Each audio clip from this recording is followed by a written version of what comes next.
There's no need to drive around South Florida wasting valuable time looking for a new or certified pre-owned Acura. Go to the #1 volume sales dealership in the Southeast United States. Craig Zinn's Acura of Pembroke Pines. Purchase with pace and space in a dealership tailored to your needs. From home buying to providing that personal touch. Contact the 2020 Satisfaction Award winner Craig Zinn's Acura of Pembroke Pines. 888-776-5123. That's 888-776-5123. Or visit them at 15601 Pines Boulevard in Pembroke Pines.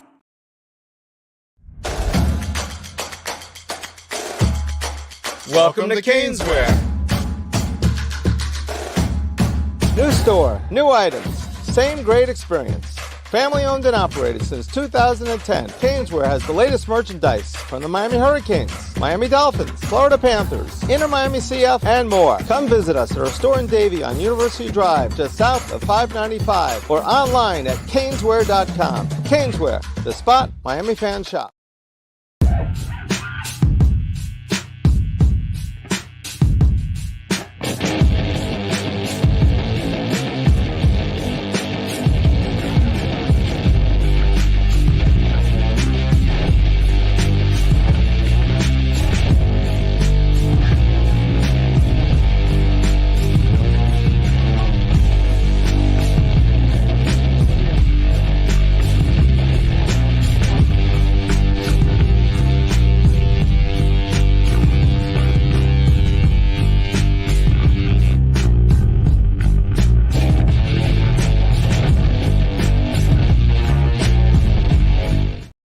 We are live. It is Tuesday night, 7 p.m. Means it's time for the Squared Circle Digest.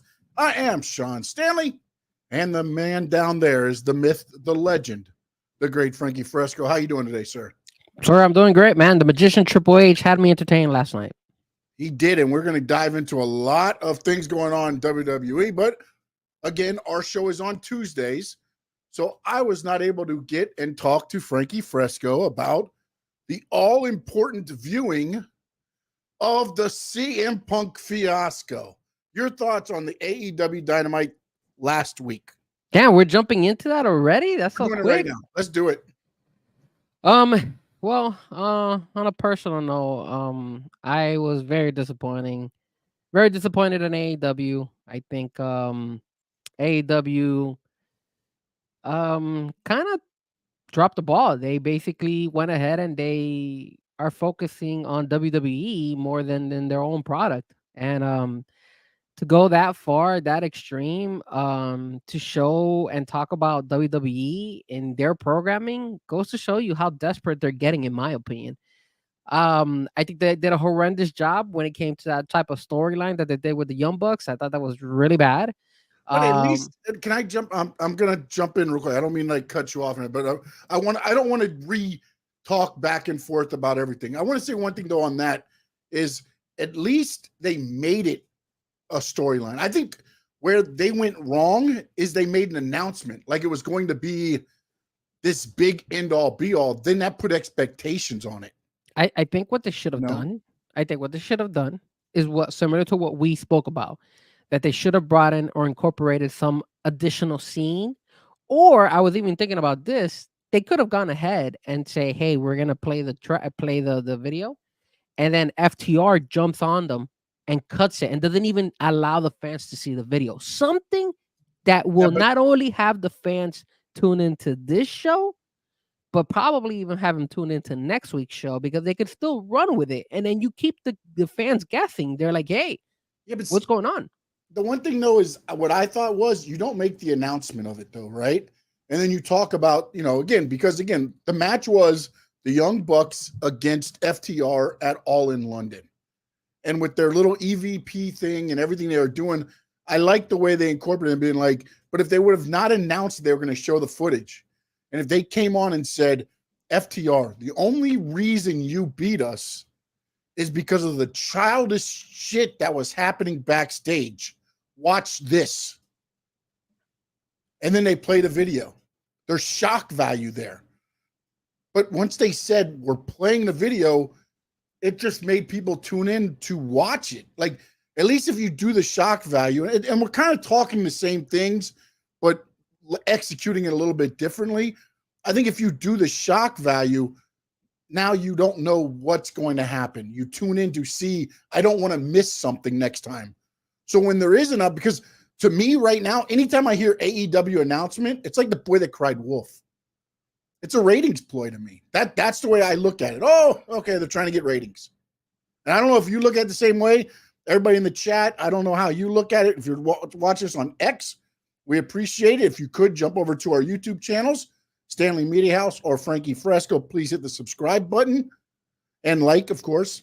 But I felt that it was more of the ratings ploy there. And again, we're just going to cover Dynamite here real quick, encompass what happened there. I thought the Dustin Rhodes thing was another ratings ploy. Strike while the iron's hot. The Rhodes name is hot. Throw Dustin in there. Dynasty isn't until this weekend. You could have done that match this week. You didn't have to have Dustin do a promo on Saturday at Collision and then wrestle on Wednesday. I felt like they were trying to strike when the iron was hot there. And unfortunately, everything backfired on them because as soon as that video played, and again, I get it, ratings are not everything they're cracked up to be anymore, but theirs took a big hit once that video played.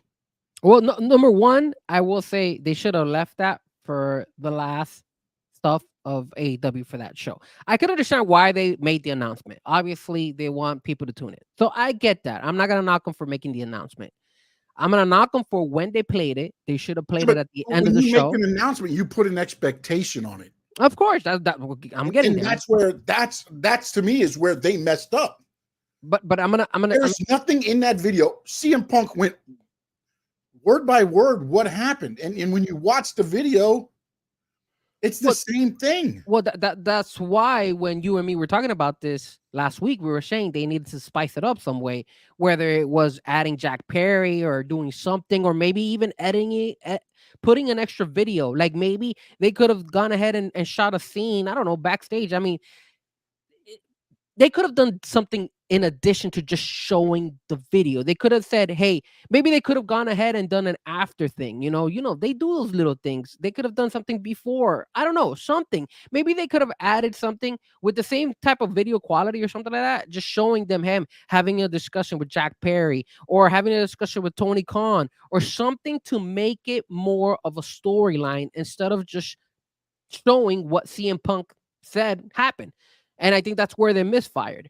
Then, like I said, they could have also gone ahead and just stopped it. I mean, I think this was the perfect time for them to bring back Jack Perry, which nobody likes. Jack Perry could have been the person that came in and probably gone ahead and say, yo, I don't want you to show the video. Or maybe he does. You know what they could have done? This is crazy. They could have gone ahead and started the video and then all of a sudden show like an effect where the video is getting invaded. And then all of a sudden, boom, here comes Jack Perry showing up.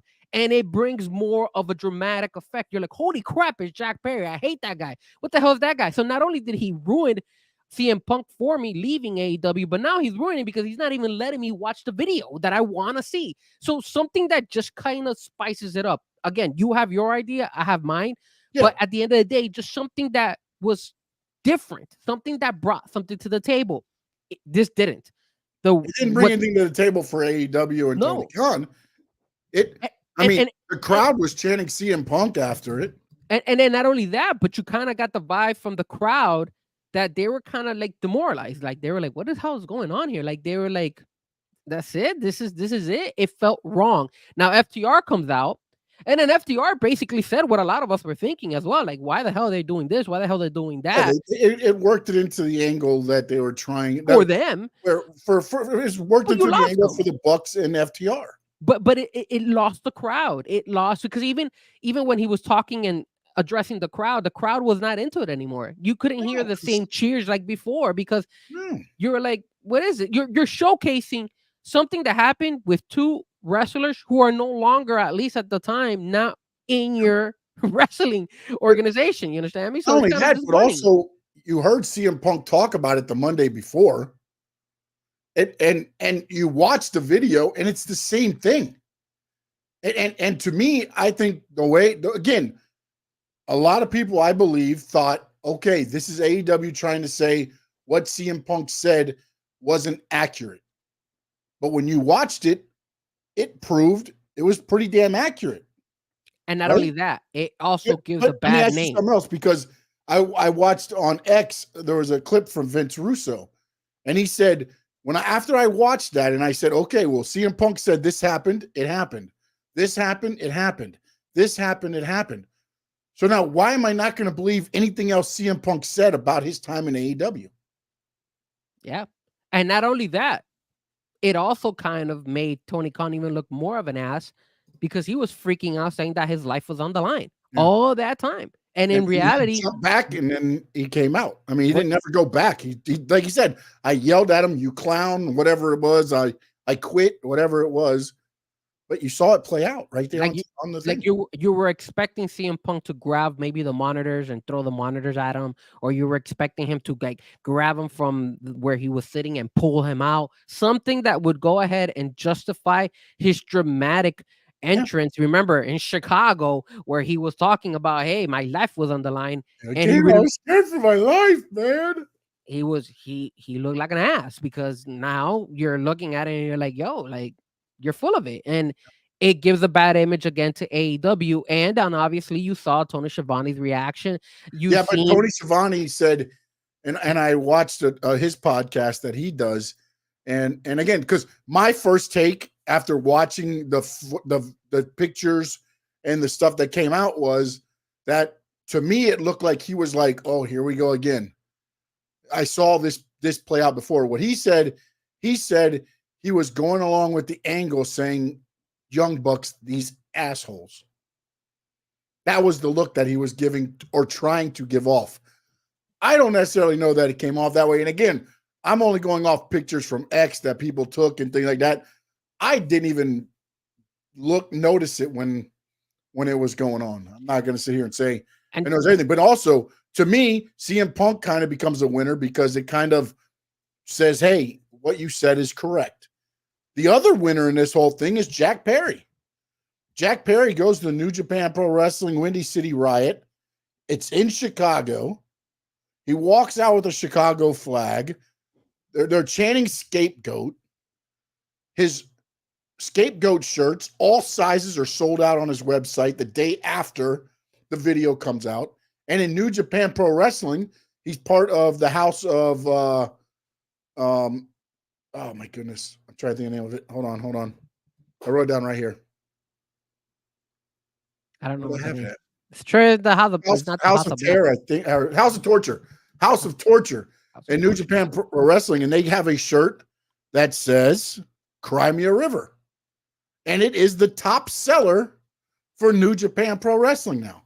So Tony Khan has helped everybody else but his own company, and Tony Khan was in attendance at New Japan Pro Wrestling Windy City Riot because there was quite a few AEW talents on the card, and Jon Moxley became the New Japan Pro Wrestling champion. So, well, maybe he wanted to give New Japan some help after he stole Okada and stole everybody.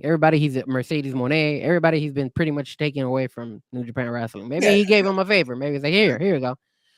But at the end of the day, at the end of the day, I did listen to Busted Open, and Busted Open was talking about it, and they were saying there were a couple things that they didn't like, and I agree with them. Number one was the location as to where the Young Bucks were addressing. It looked like they were in a freaking closet, not doing anything. You had like a back TV, and it just looked really bad. And it's true, like production, when you look at the production between AEW and WWE, it's a world of a difference. Like they don't even try in AEW, and it's disappointing. And the more and more I look at it, the more and more I want to believe what Eric Bischoff was saying or what he said a while ago, which is just a big indie show. That's what all it is. And then the other thing they were steroids with money. Yeah. And then the other thing that they were talking about, which I agree with them 100%, was the fact that they were saying, "Hey, look, it pretty much diminishes everything that Adam Copeland said the week before," which is like disappointing because he was fighting for AEW. He was saying everything, about wrestling and all this stuff, and then all of a sudden, companies can be, the same, and then you go and pull this childish shit. Yeah. So it didn't work, man. It was a epic failure for them. Now, real quick, because I want to hit the chat. We got No Doubt in Cat for Life. Terry, my dad was in, and some others there. They asked, no doubt asked, did anyone else find Rhodes bleeding egregious? Egregious. Yeah. It was. I'm thinking he might have went to do it at the same time Joe kind of kicked him or something, because there was a big hole out of the side of his head.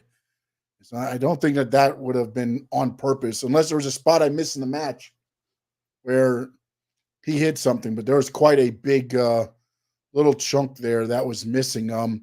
I did like, though, the way Dynamite started with Swerve attacking Joe on his way for the match. And then I thought the Copeland Penta match was fantastic. It was very good. It was fantastic to me. I think if they would have just stay in your lane, AEW, the show would have been fine. Yeah. And if you want to go ahead and bring, that whole CM Punk angle, then you got to do a better job. That's all I'm asking from AEW. I still don't agree with them pushing, obviously, Dustin Rhodes for that fight, because we all knew he was going to lose. We spoke about this. We said there's no way he's going to win, especially since you had a contract signing the week before. So it just made no sense whatsoever to have that fight. But they did switch it to a contenders match. Yeah, but so if he won, he just got a title shot at a different time, which to me would have been made more sense if the match was this week, because then supposedly he wins, then he gets a shot at Dynamite, the winner of Dynasty. Or what you could have done? You do the thing that they've done multiple times, which is that little poker chip, and they do the poker chip where he could something. Yeah, but I just don't think you want to have Dustin running around with the poker chip for a while. You were trying to ride on the coattails of Cody. That's what AEW was. It was the Rhodes. You wanted a Rhodes, and you're going for your title. It was a Rhodes going for the title. So, and to be honest, thinking about this right now, and I kind of said it. I was thinking it is, if Cody would have lost, Dustin probably would have won. I don't think he's going to win either way. I think he would have won. And then again, not for the title, but now he's in a contendership for a title, because at that point, Cody's not getting the title to be the Rhodes. You know what I'm saying? Like, it could have been just a little, it was just riding on the curtails of the Rhodes name that week and what it was going on there. The other thing we were going to talk about was obviously Will Ospreay addressing Triple H. Yep. So I brought this. I wrote this down because I wanted to see what Triple H said. So if you don't mind me, I'm going to read this. But what Triple H said was, when I see people before you say something, before you go on with this, I thought it was petty of Will Ospreay until I reread what Triple H said. So go ahead. All right. So this is only a portion. I don't know if it's all of it, but this is only a portion that I got here. It says, when I see people that came out of trying to make it and then they pick the job where they go, well, they work less. The schedule is lighter. All right. Then I'm glad I didn't get you, because if you're not in it for the grind at that point early in your career, you have no business being here. So I could understand Will Ospreay probably taking that personal, because obviously they were in talks between him and WWE. And also, there's only two people in talks. And also, what you forgot, what wasn't said there, was that he said, just because you make it somewhere else, don't mean you can make it on the big time. Because again, I was looking at him talking, and to go on what I was saying before you read that, I was thinking he was talking about some of the others that left for the lighter schedule, maybe possibly wanting to come back now. So that's why at first I thought it was petty of Will Ospreay. Then after rereading and listening back, like what you just read there, kudos to Will Ospreay. Kudos. You deserve it right. He said, I spoke with every company. It was a personal decision because he has things going on in the UK, which I was unaware of at that time anyways. But he made them aware of the personal issues to why he needed to stay and travel back and forth in the UK. And of course, that's not going to work in a WWE schedule. So you're going to go to AEW. And kudos to Will Ospreay for what he said. I just hope you said what you had to say. Move on. Done. Okay. Done. All right. Now, for me, I don't agree 100% with the way you're thinking about this. Number one, kudos for Will Ospreay if he took it in that form of fashion. My problem is this is not the right place and the right time to address it. And I'm going to tell you why.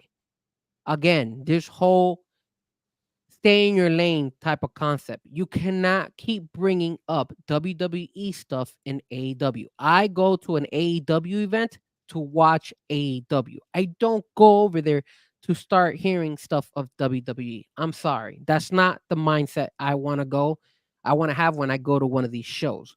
So if you're going to address Triple H, you could have addressed it on social media.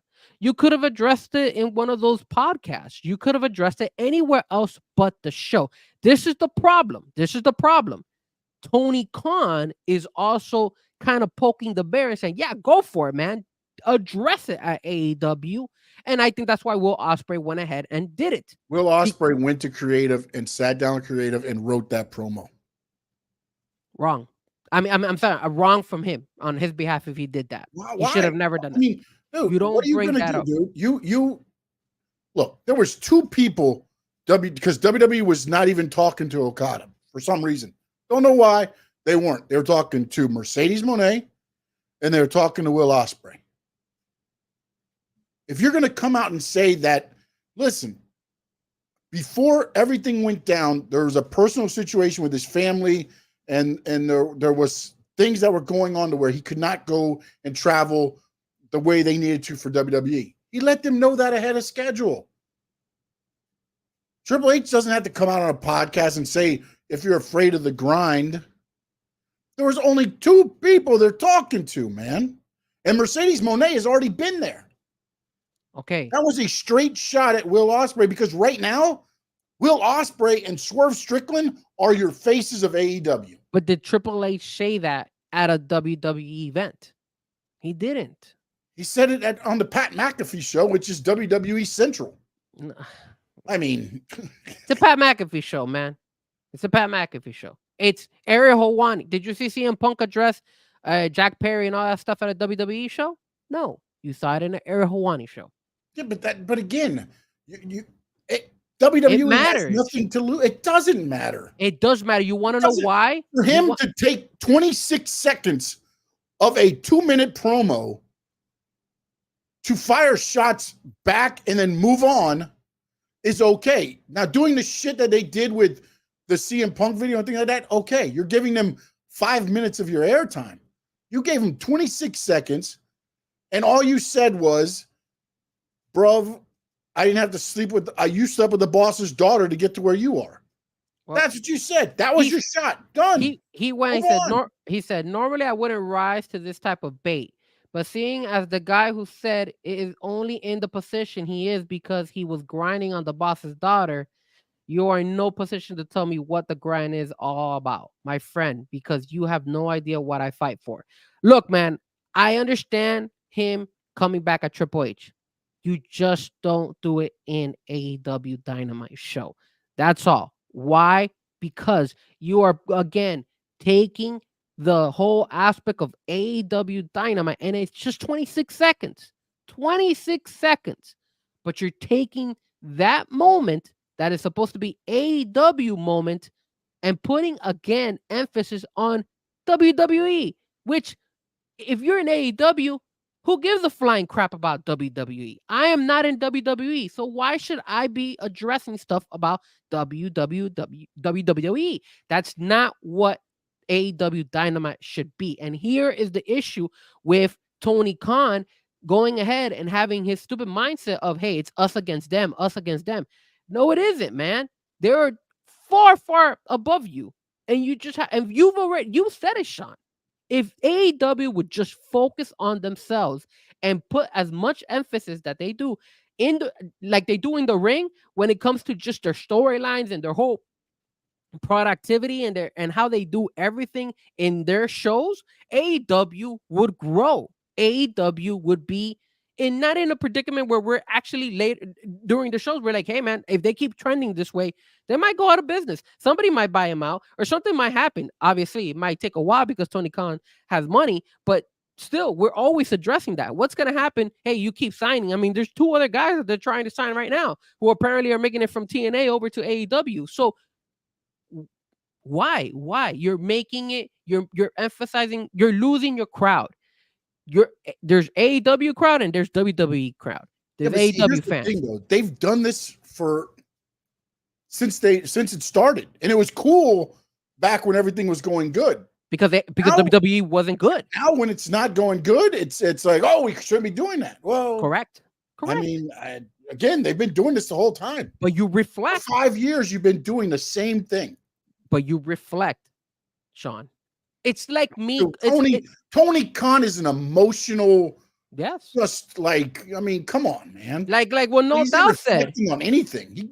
He looks in the mirror and probably just gets mad at himself. I think No Doubt was the one who said it. Because I said, hey, Tony Khan is an ass. And he was like, no, he comes more across as a bitch. And I agree with him. I agree with 100%. He's petty, dude. In this instance, he does. Petty. Like, leave that crap alone, man. Like, you focus on your show. That's all you need to do, bro. I've been saying that from the beginning, but everybody said it was cool to poke fun at WWE back in the day when, because the WWE product's not that good. Well, that was your chance to surpass. Now you're trying to what? Now you think you're going to make up ground now? Did you see what Collision did? Did you see Collision? And again, I know ratings don't matter, but my God, you started with 1 million viewers. 1 million viewers. And you finished with 216. 216 by the end of the main event. Sad, man. Sad. I mean, again, we talk about it week in and week out, and we probably beat the drum more than anybody else. You got to get people emotionally invested. And I like the fact that they're doing more stories now than they've done in a while. True. You've got Swerve and Samoa Joe. Very good story. You've got Lion Hook, which is terrible, but hey, at least it's a story. Terrible story, bro. Terrible story, but damn it, at least it's just at least there's something going on. They're trying. You've got Mercedes Moné, which I will tell you this much now: if she's cleared to wrestle, and you're doing this hokey shit with her, you deserve what you get. Because why are you having somebody attack her in the dark when you could set up a match for Destiny? If she can wrestle. And I don't know what the situation is because she's been physical, but when I think back at it, it was Julia Hart just standing there and took her finish and then powdered. Nobody's really went after her. So at least you've got a story with Monet and Willow and Julia and all there. Tony Storm. I like what they're doing there with Thunder Rosa. And then you got Deonna Purrazzo involved this week. And, kind of, the Orange Cassidy best friends thing. I mean, I'm intrigued by it. I want to see what they do with it because he whispers in Chris Statlander's ear in the back as he's walking out, and then she's kind of just looking like dumbfounded. What did he say? Yeah. At least they're doing some good. Trying. But damn it, stay. I agree with you to the extent that, hey, stay in your lane. But to me, look, if I went to 2 companies and I said, look, here's what Ospreay said, this is exact wording on the family situation. He said, Ospreay said in negotiation with both sides that Windsor wanted to stay in the UK with her family because she lost her husband in 2020 to a suicide. And he said he would do everything he could to have them stay in the UK where she had her family support. He said that everyone he negotiated with was aware of this and thus felt it was a real low blow to make that remark about him. And I agree with that. With that comment. Again, the problem I think you have with this whole situation is because before that or during that same show, they have given WWE 7 minutes of airtime already. And then he comes out and then he gives them another 26 seconds to a minute. Probably, more. Yeah. Maybe I would. Now it, if he would have just made that statement and that video didn't throw, it would have not made a difference. I think so. Now you've given almost 10 minutes of TV time to a company that doesn't need your 10 minutes. You needed those 10 minutes. Did you see when the first time I didn't even want to bring this conversation to this, man. Oh, wait, but this is all you're doing. Did you see when CM Punk first made his way back to WWE? He took shots at AEW. I don't know if you noticed that, but he took a couple of shots at AEW, and he didn't get a reaction from the crowd. And what did CM Punk do? He dropped it. He's like, yes, because that crowd is conditioned. And not only that, crowd's not. It's like, and not only that, but he realized, hey, people don't give a damn what happened to me while I was in AEW. People care about what's happening right now in WWE. So that's what he focused on. That's what AEW needs to do. Stop it with the whole, WWE and all that stuff. Just focus on your stuff and do a better job with their production, man. You're getting smoked. You're getting smoked. And even they're smoked. They're smoked. And even with like some of the backstage stuff and some of the stuff that they do, it just seems low quality, man. It seems really, like they're not putting that much effort, man, and it's disappointing. That's all. And then I saw some people, last night on X, and again, maybe I find it odd though that there was a few saying, "Oh, WWE stole that from AEW," and then I thought back and I was like, a lot of what AEW did at the beginning was more attitude-ish, ECW-ish than anything. Yeah. So how is WWE? I mean, again, they got this new executive producer. He's been with the Marvel era, and he was with ESPN, and you're seeing that, man. That interview with Chad Gable last night, the damn camera with Uso and going Sammy back and then following Sammy back out. Like, I mean, they are making it just feel bigger than what the hell it is, man. I mean, even like, dude, if you remember, okay, Jade Cargill making an entrance on AEW and Jade Cargill making an entrance on SmackDown and Raw, it just feels different, man. It does. But even little tweaks, man, like for example, Zammy coming out first, then Chad Gable. Usually you have the champion come out first. I thought it was the other way around. I thought it was the challenger. Usually your champion comes out first. But you know what? Some of that's changed now because the way like they do the walk-ins and then they do the introduction, so it doesn't really matter as much. But the champion used to be, or I stand corrected. It's the champion's prerogative back in the day. You could make your opponent come out and wait for you, which Flair did with Dusty Rhodes a couple times at like Starrcade, or you could come out and get the extravagant. So I guess, yeah, technically you could have it either way. But again, different things, different scenarios. Yep.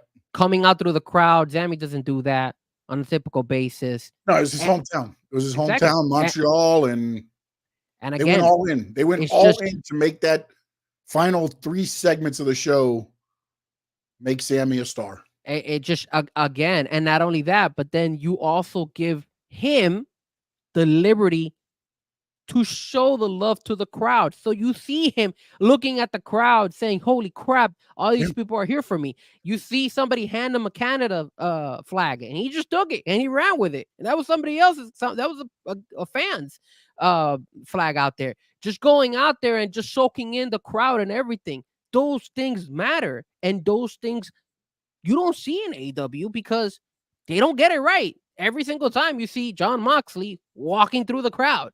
The Blackpool Combat Club, usually when they were Moxie, all walking through the crowd. So it doesn't have that big wow factor like in WWE because you don't see it. Blood. We've always spoken about this. Dustin bleeding like crazy out there. Who cares about that?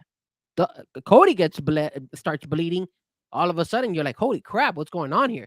You make it bigger than what it actually is. That's what Triple H said is just you do it at certain times. You just don't do it to do it. Do it to make it mean something. And that's where I think, and again, the way I look at it is that's kind of the indie mentality is blood brings money or violence, because it's the ECW way, right? You get violent, everything else in the crowd. Like, oh my God, this and that. Now you're bleeding and everybody's like, oh my goodness. And then not only that, but come on, cash all of us who are wrestling fans, when we go on TikTok and when we go on X and when we go on Instagram, we see all these indies pop up in our feed because we're so in tune into wrestling. What do you guys usually see in these indie that show up? These guys throwing through tables, these guys flipping through glass, these guys going ahead and bleeding. That's what you always see in these indie shows because that's what you get. I'm pretty sure you get the same feeds that I do, and everybody in the chat probably gets the same thing because that's how the algorithms work in social media. So we're getting that same thing with AEW. You don't get that with WWE. And like what Cap for Life said, you sell it. You basically go ahead and you show it once in a blue moon. That way it looks cool. It looks, wow, I'm invested in it. It means something. I mean, it does. That's the thing. It's like, and that's where I go back to, remember when we were talking about the whole, and we're going to slide into, and I'm going to transition now into what happened on SmackDown as I talk a little bit about what I'm going to talk about next. It's when you look at what they did with Cody, right? They beat him down. Rock beat him down. The Rock whooped his ass. The Rock, they even recorded after the show for The Rock's personal social media. And my whole time was, Cody's got to get the payoff on this now, because it doesn't make sense to just beat him down, and not give him the payoff. Now, I'm not saying he was going to win the tag team match, but the title I felt was going to Cody because with that much buildup and that much adversity, he's going to win it. It's almost like when we were talking about the Sami Zayn thing. He was such an underdog. It was like, I think this is the night. This is the night. They've done everything they can to beat him down to where you don't think he's going to win. And if you follow wrestling long enough, you start listening to storylines and how things go, you're like, no, it's there. They're telling you what's going to happen in a way, you know what I'm saying? And it's like, it's one of those things. Now I want to get into the next thing, and this happened on SmackDown. And I want to ask you, man, because I said, man, no Rock, no Roman Reigns. SmackDown's going to be a little troublesome now. The first thing you see as SmackDown comes on, it's Jimmy and Solo and Paul Heyman walk into their locker room. They look at the door. American Nightmare, nice and big on the champion's door. And then Kevin Owens walks by and he's like, hey, the closet's over there. I'm wondering if that's a shot at AEW and the Bucks. That could be. But now that we talked about it, hey, you never know. But so then, Paul Heyman is talking to them and he says winning and losing have repercussions. There's consequences. And by orders of the tribal chief, we got to get the title back. Solo says, I'll handle him and I'll handle it. And they leave for a while. And then they come out to the ring. Paul Heyman's talking and he says, by the order of the tribal chief, and he gets cut off by Solo. And he says, winning and losing has consequences. And Paul Heyman's thinking, oh, I'm done, man. I'm a done man. I'm a pop turkey. And then he slides Paul Heyman to the side and he looks at Jimmy. Jimmy starts getting all big and bad, like, how you coming at me, this and that. Solo just leans in, man, dude. Gives him the hug. You're my brother. I love you. Lets him go. Looks at him for a minute. Judas. Turns his back to him, and I'm thinking, oh, here comes the spike. Here comes the spike. No. That is how you debut Tama Tonga. And the best thing about it is they used Tama Tonga. They didn't change his name to Usi Fatu or something. Tama Tonga. You hear the announcers. It's Corey Graves and they're like, that's Tama Tonga. That's Haku's son. And they're building it up and he's just kicking the shit out of Jimmy Uso, I'm sorry. And it's like, man, the bloodline stories, yes, the story with Cody Rhodes part might be over, but God, man. That's like, and then you go back to the back afterwards. Paul Heyman walks out of the trainer's room and he's like, Jimmy's messed up. Jimmy's messed up. And then, boom, Tama Tonga right there. He's like, whoa, whoa, whoa, whoa, whoa, whoa, whoa. And he goes, by orders of the tribal chief. And he backs up. Solo walks in with his thumb, smirks at Paul Heyman, and he walks away. And Paul Heyman's like, what the hell is this? What the hell is going on? And the other part I forgot, while in the ring, good old Paul Heyman hops on the phone. Call Roman. Solo grabs the phone, throws it down, and steps on it. So, with that being said, and everybody in the chat, and you're watching on X, is there a new tribal chief? Or was that under orders of Roman Reigns? I asked you, Frankie Fresco. Well, before I answer that question, I do want to tell you something. When Paul Heyman was out there and Solo went to say, there's consequences for losing, I honestly thought that he was referring to Roman Reigns. And I kind of thought at that point in time, he was going to try to say if I could take over the whole bloodline. That was my initial reaction to it. I love the fact when he moved Paul Heyman out of the way and then looked at Jimmy. That I wasn't expecting. You say it all the time. Little things mean a lot. That caught me off guard. That was the only thing. Now, talking to answer your question, I do feel it still is Roman Reigns. Roman Reigns is calling the shots. I think Roman Reigns is still gonna be away from the WWE for a couple. We know that he's gonna be away for a couple months, but they're still doing what they've done so well, which is keep his name relevant while he's not on the show.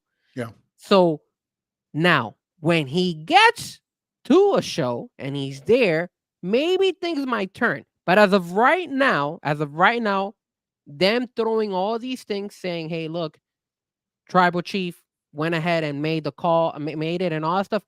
I'm getting the vibes that Roman Reigns is still part of the bloodline, but maybe Mr. Paul Heyman is on his way out. That's what I'm getting. And I did find it funny because Paul Heyman, when he went to do the chair in the corner, again, they put the cameras perfectly so you can hear a microphone with Paul Heyman, and he's like, this is not what the tribal chief wants. This is not what the tribal chief wants. And then he runs in and nails the chair. And see, the way I'm looking at this is, so now Jimmy's out and he'll probably be gone for a little while. So I want to see, let me watch the next SmackDown and see where it goes. But I feel, because again, and was it Mimo says Solo will be temporary until Roman comes back. The interesting thing was, and again, I forget until people like retweet and stitch things and everything else. Roman said that one time. Remember, Jimmy thought that Roman was going to give him the next in line, and he said, no, the heir apparent is your brother Solo. Yeah. You know what I'm saying? Like, they're going back and showing things to where it's like, okay. And then also, if you remember when Jimmy and Jay were fighting against Solo and Roman, Jimmy and Jay both said the person who should be in charge of the bloodline is Solo. And then Roman started laughing, and then Solo looked at him, and then he kind of got serious again. So a couple of those things that happened where, again, when you're looking at this thing as a story, like how many more layers are we going through, man? And I think I'm looking at it as well as like before. Remember, Paul Heyman was like the middleman. He was the one who was giving the information to Roman Reigns, and Roman Reigns would give him the information and all that stuff. Based on how they're selling it now, it looks like Roman is not keeping Paul Heyman in tune with what they're doing. He's saying this information to Solo and to Tama Tonga, I guess. So there's two aspects of this. Number one, either Solo and Tama Tonga are taking it in their hands and saying, screw Roman Reigns, we're going to screw him over. We're the ones making these calls without and just saying that it is the tribal chief. Or number two, Roman is saying, hey, Paul Heyman, you're out. And now all of a sudden is the bloodline. And the reason I feel like it's more that aspect is because at the end of WrestleMania, Paul Heyman and Roman Reigns were giving each other a huge hug. The hugs at the top of the ramp. Yep. And I think that was a sign of them saying, of Roman saying, I'm done with this guy. I have to move on because now I've lost and it's time for me to leave. You're not part of the crew. You're not part of the bloodline. And I think that's where they're going to go with this angle. I think that's where Paul Heyman will have to move on and now find out who Paul Heyman will have to team up with or be their manager in order for, Paul Heyman to still stay relevant, which again, I don't see it with Cody. I don't know why. I think that's probably the first assumption that a lot of people are going to have. Hey, Cody Rhodes. No, Braun Breaker could be another one. Actually. That could be, but the only difference is that, Paul Heyman does jump from Monday Night. Needs him or anything. But there's a history there. You know what I'm saying? Like good one, yeah. You know what I'm saying? But again, I think this whole thing's leading to is the Civil War and the bloodline. Could be. And I think ultimately it's going to be The Rock calling the shots as tribal chief while Roman Reigns is out. And what's going to be interesting too, and now this will lead into my next thing. Cody Rhodes last night cuts a promo, brings out main event Jey Uso right before his match, and he says, until we yeet again. And then they both did the yeet. It sounded like he's leaving Raw. He's heading to SmackDown to be there full time. Does that figure in anywhere into Solo, Tama Tonga? What's next for them on SmackDown? Because now Cody's going to be there full time. And then you've got, I get it. It's Solo. It's Tama Tonga. It's going to be Jimmy, I'm guessing, when he comes back. Because Roman's going to be gone for a little while. Rock's gone for a little while. So there's got to be something going on there. And then you got the draft coming up also the 26th and 29th. So things might change up there. And we'll go. Because the other question I had was, if Cody leaves Raw, and I get it, it's only for a couple weeks, but can Raw still be the same with Sammy and Jay as the faces of Raw now? It's a little bit hard because obviously Seth Rollins is out too. Yeah. So that, if Seth was still around, I would easily answer your question and be like, yeah, they can handle it because Seth Rollins is around. But he's not right now, so I don't know the time frame as to when he's coming. I haven't looked it up to see when his timetable is going to be to come back. But I do feel that they're going to do a couple of shakeups when it comes to the draft. I do feel that we're going to see some big moves of some of the people going out from one side to the other. And I think one of the first ones that's going to be moved into the Monday Night Raw, in my opinion, will be LA Knight. I think LA Knight needs to go to Raw. I think I don't see LA Knight beating AJ Styles, unfortunately. Yeah. I really honestly feel I just don't think twice in a row. I think LA Knight got the rub at WrestleMania in the big moment. And again, it might be a cheating thing or something. I can see it where AJ cheats him because I just don't see Cody's first defense. And I told you this a while ago. I just don't see it against LA Knight. That's something that you build up more than just a couple weeks, and now that's an AJ Styles, unfortunately, an AJ Styles position, because I feel like the LA Knight Cody, there needs to be a story there. Yeah. Whereas AJ, you can kind of plug and play because he's been a champion. So the story is he's trying to regain a championship. That's the easy story for any former champion. He's trying to regain what he lost. And I feel that in the Monday night, I think we're going to keep Damian Priest on Monday night. So I think eventually you could lead up a match between Damian Priest and LA Knight in the long run. So I really honestly feel that LA Knight is going to be moving over to Raw. In my opinion. Other thing too is that's interesting is they're going to confer with CW and with USA, basically. They're not really going to necessarily confer with Netflix on this go around because the contract thing won't really happen until the following draft. That would affect the Netflix thing. So Netflix will have some say in it, but it can always change with them there. So the other thing is, how many people go to NXT?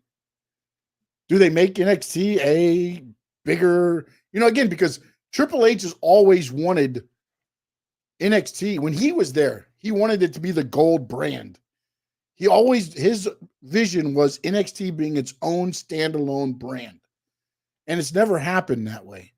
But now he's in charge. So does he try to do that? Because look, when you look at the top of the NXT, and if you threw a couple of names over there from the WWE roster, it's not that bad of a roster. I think that's what they're going to continue to do. And then now you've got 3 brands torn. But I think that's what they're going to continue to do. Like the Good Brothers are out there a couple times. No. But I mean, actually physically move them to make it a brand. Not you're there for 3 months while you rehab an injury and work on some things, and then we bring you back. I'm going to tell you, build you back up. I mean, do they make Trick Williams, Carmelo Hayes, Ilja, which I think they've already said Ilja's moving over to Raw and SmackDown, and probably so is, again, it's going to be interesting to see on the draft how they work the NXT aspect, because that's going to tell you a lot. If they move some names to NXT, then maybe Triple H will work on what he's always wanted to. When he had Adam Cole, the Undisputed Era, Keith Lee, all those guys there at that time, Andrade, Pac, when you looked at all those guys that were there, he wanted that to be a touring brand. He was like, we have a touring brand, but Vince didn't want that. Vince was always like, no, that's developmental. And Triple H is like, you don't know what you have. I'm going to tell you something, man. I don't feel that they're going to become their own separate brand until you don't start seeing them have their Tuesday shows, whether it's CW eventually after they move, outside of the practice facility that they have in Orlando. Once you start seeing them move those shows out of Orlando, then yes, I do believe NXT will be their own separate. In the meantime, as long as they're in Orlando and they're still having those regular shows at that small arena, that practice facility that they have, I don't see NXT being as big or getting able to compete or even be getting close to Raw and SmackDown. That's why I always see NXT as the third one, the lower tier one. Oh, no, yeah, it's always going to be the lower one. And again, I'm not saying they're going to move Cody Rhodes to NXT or any of the big name guys. What I mean is more of maybe some of the guys that have made names, your Chad Gables, him going to NXT now. I'm using Chad Gable as, I know he's got the heel turn going and everything else there, but I'm using that name because it's somebody that everybody can look at and be like, okay, he's been there before. He's not the main event guy, but he's not, like the low guy. He's a guy that's got a name to where he could, him against Trick Williams, him against Carmelo Hayes. Yeah, but you rather see those matches in Raw or SmackDown. That's the problem. But if you're going to make that a brand, you want people to want to see it at NXT. That's why I don't think what I'm saying. So I don't say it that way. I see them bringing in like the decent guys, the Good Brothers, the people that they brought before, like Chad Gable's friends, the Alpha Academy. What is his name? Tajawa and Otis. You brought them there. I feel like those people are gonna be that could move over there. People who are not as big relevant right now in the storyline over to there. I don't see but them. Again, that's keeping it as a developmental and using those guys to.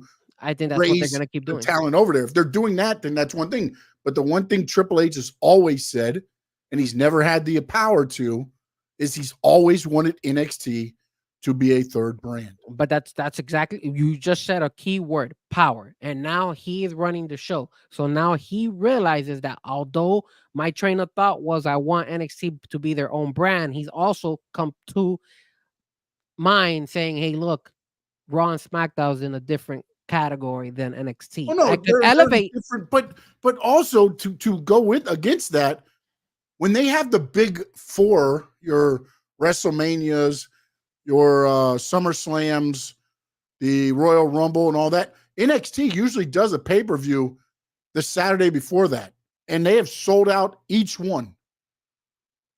So I'm not going to sit here and say that again, it's going to be a touring brand.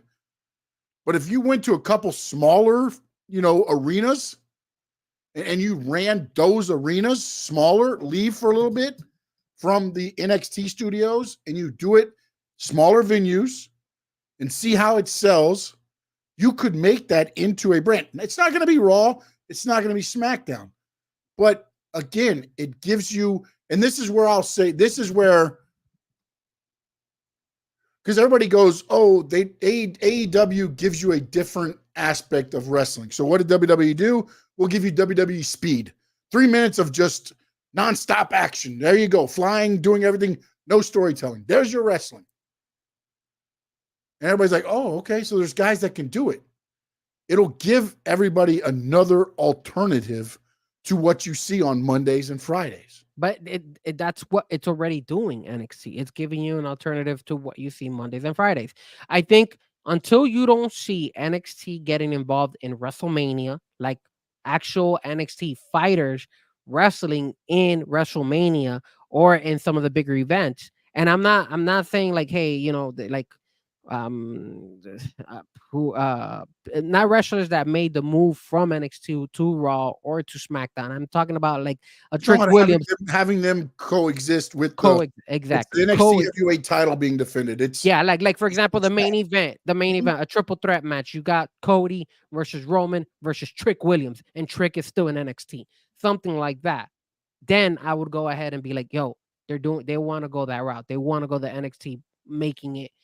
And again, it doesn't have to be WrestleMania main event. I'm talking about just incorporating it. A lot of the thing is done is I don't see them leaving the NXT studios that much. And I don't know what the deal is they made with they're on the grounds of what's the studio house that's there? Oh my, Full Sail. They made a deal with Full Sail where Full Sail, the people operating their cameras and things like that are the students. That's cool. They're not, I don't think they're doing a lot of, like, they worked out a deal to where, yeah, we do a production, we do a TV show, cool. And your students can work on that show. I didn't know that. That's cool. You know what I'm saying? Like, that was part of the deal before. Again, I don't know if that's all changed or anything. That was the original basis of them doing it there. And then they took up that whole complex. It became basically NXT University, where they've got the rings, they've got the gym, they've got a facility, they've got the sound stage. They've got all that there. So, again, will they leave there? I don't know. But would be interesting to see is if they did, more pay-per-views. If we know Backlash is hard because that's in France.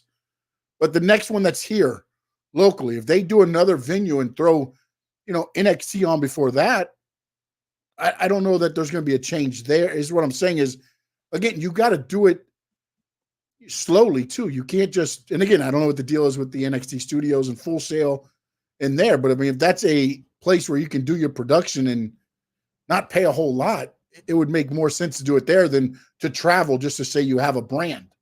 Yeah. I mean, I had not seen, so if you look at NXT guys, you'll see that they always show the ring and then you see the people in the back, right? You had never seen the front, and I had never seen that. And then somebody, I think it was NXT, I don't know if it was NXT or was it just somebody who actually put a photo of the opposite side, and there's literally no seats. It's just a wall, and that's exactly where they have, and you never see it. I thought there was actually seats back there where people could actually sit down and watch, but no. No, it's like an L. It's like an L type thing in a way. I guess it's safe. It goes around where the announcers sit, and then back there, and then they got the balcony.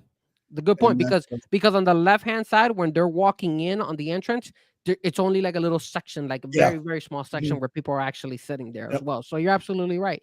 So again, I don't know what their deal is as what you said, but on a positive note, I think they could grow it, but not to that extreme. Because look, they did bring Becky Lynch at one point in time, and the numbers did do pretty well over there in NXT, but nothing to the extreme of like Monday Night Raw or obviously. No, but again, I mean, and I'm going to be all serious here.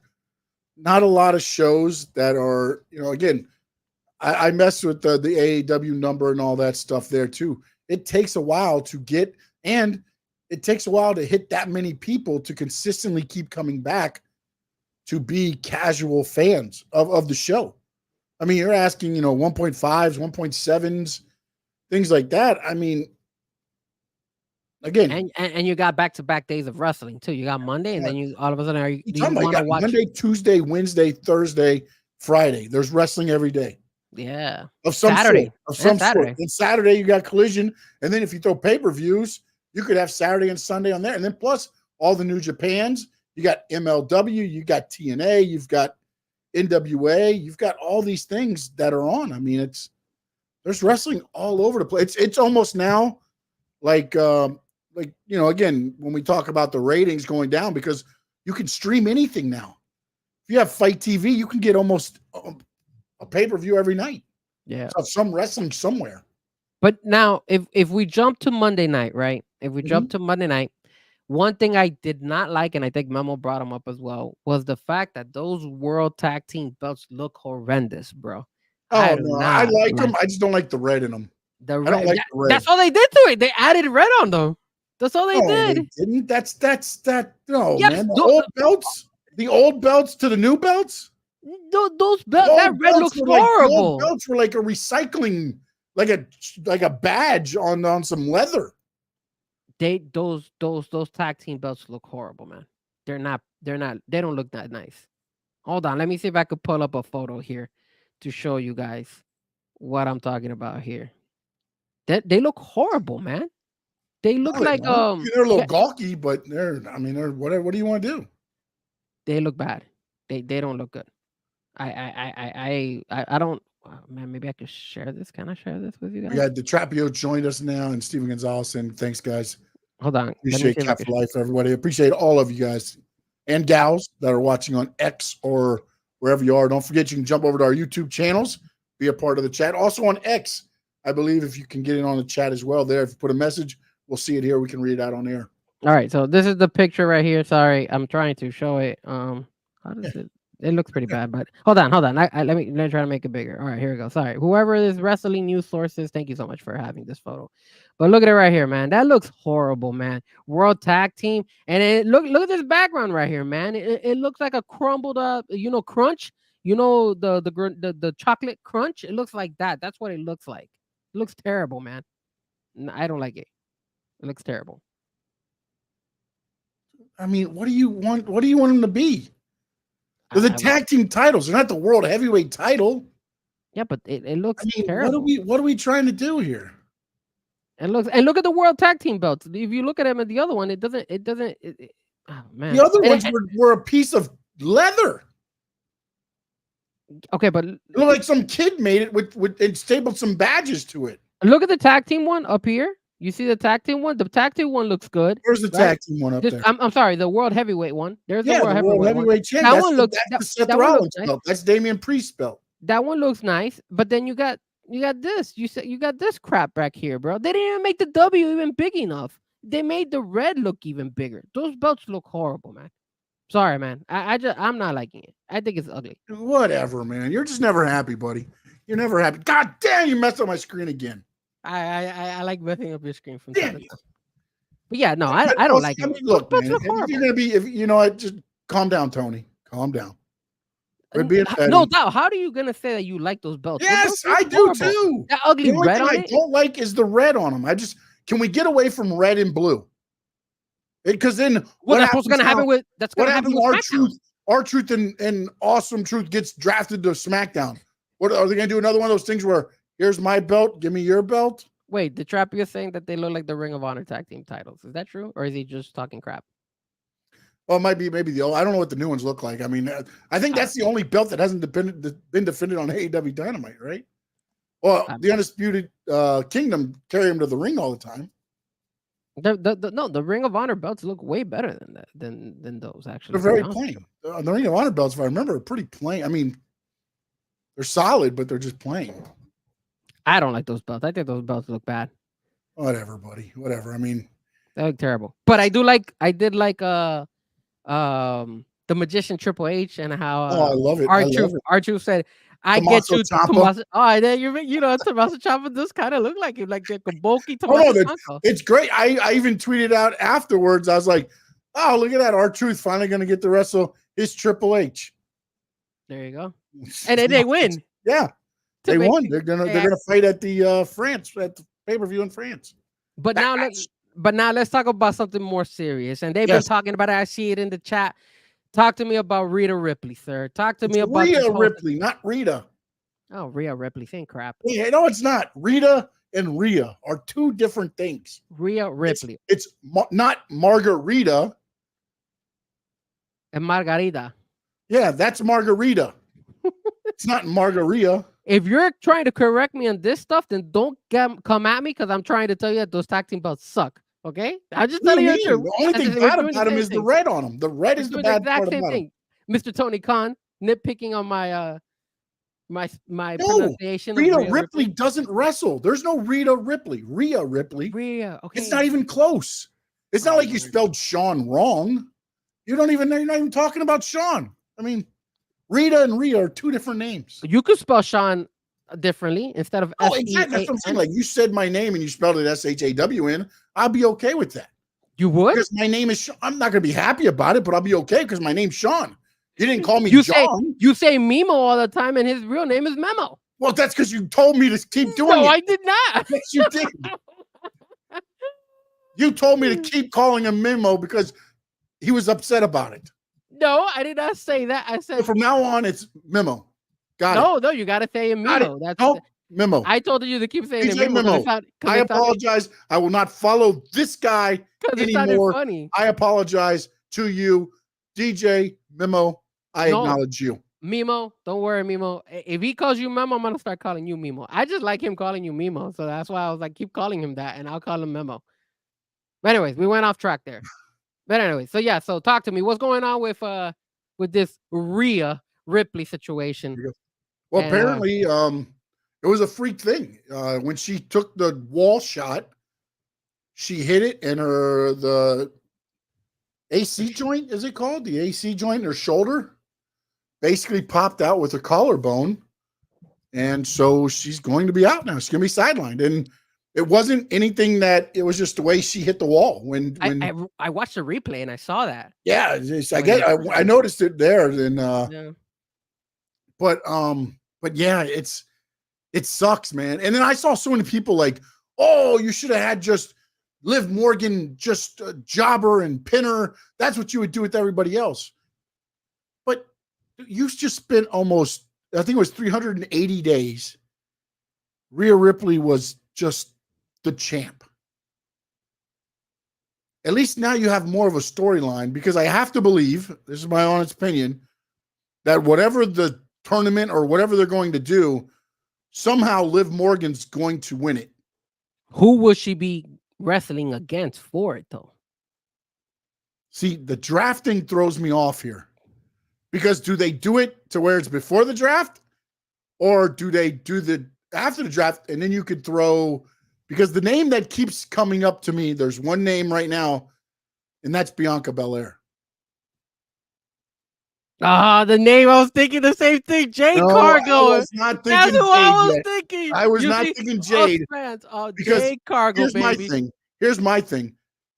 I thought at some point, Jade and Bianca are going to become the tag team champions. I believe. Split them. I believe they're going to become the tag team champions. Now, here's the thing. At one point, I think Bianca or Jade will get a chance to go for the heavyweight title. And then the other one, it'll be the whole jealousy thing of you're going to go put your needs ahead of the team's needs. And then that's going to be the rift between the two.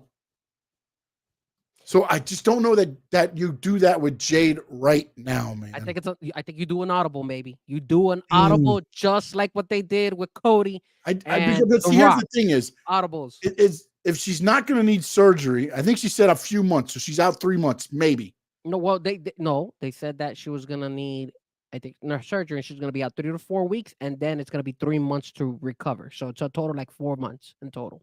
Okay, so 4 months. So if you had 1 month of the tournament to crown the champion, now you're at 3 months. If Liv does win it, now you're at 2 months. And then you have Rhea come back and the Rhea Ripley Revenge Tour, the RRRT, instead of the Liv Morgan Revenge Tour. And then Rhea becomes the champion once again. There's only two people, in my opinion, that could become champions in that with that Monday Night Raw belt.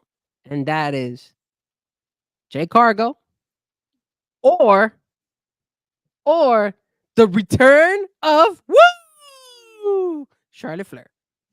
Yeah, but I don't know if she's going to be back that. I mean, she's ready to go, but Yep.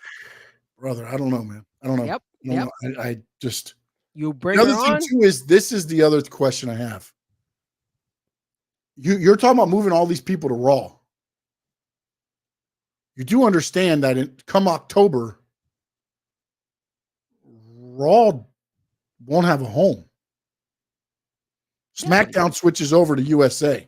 Yeah, but you're making it seem like Raw does not have a home though, because Netflix doesn't start until March. Yeah, but you got to keep somebody relevant with that belt. I don't think Liv I'm not Morgan. saying you don't, but what I'm saying though is if you're moving all these people to Raw, all these people, we were talking about all these people. You just finished saying that Cody went to SmackDown, which makes sense. You have the whole bloodline title, but you got Bayley over there. Jade is on SmackDown. You're moving her to Raw to win the title. That's why I said it, one of the two. So if you don't give it to Jade, then it would make sense for Charlotte Flair to stay in to go to Raw, and then Jade still stays in SmackDown. Yeah, see, I just think if you do that, you're rushing one of the two obvious matches Jade's going to get. Jade against Bianca and Jade versus Rhea Ripley. You don't want to see Jade versus Charlotte Flair?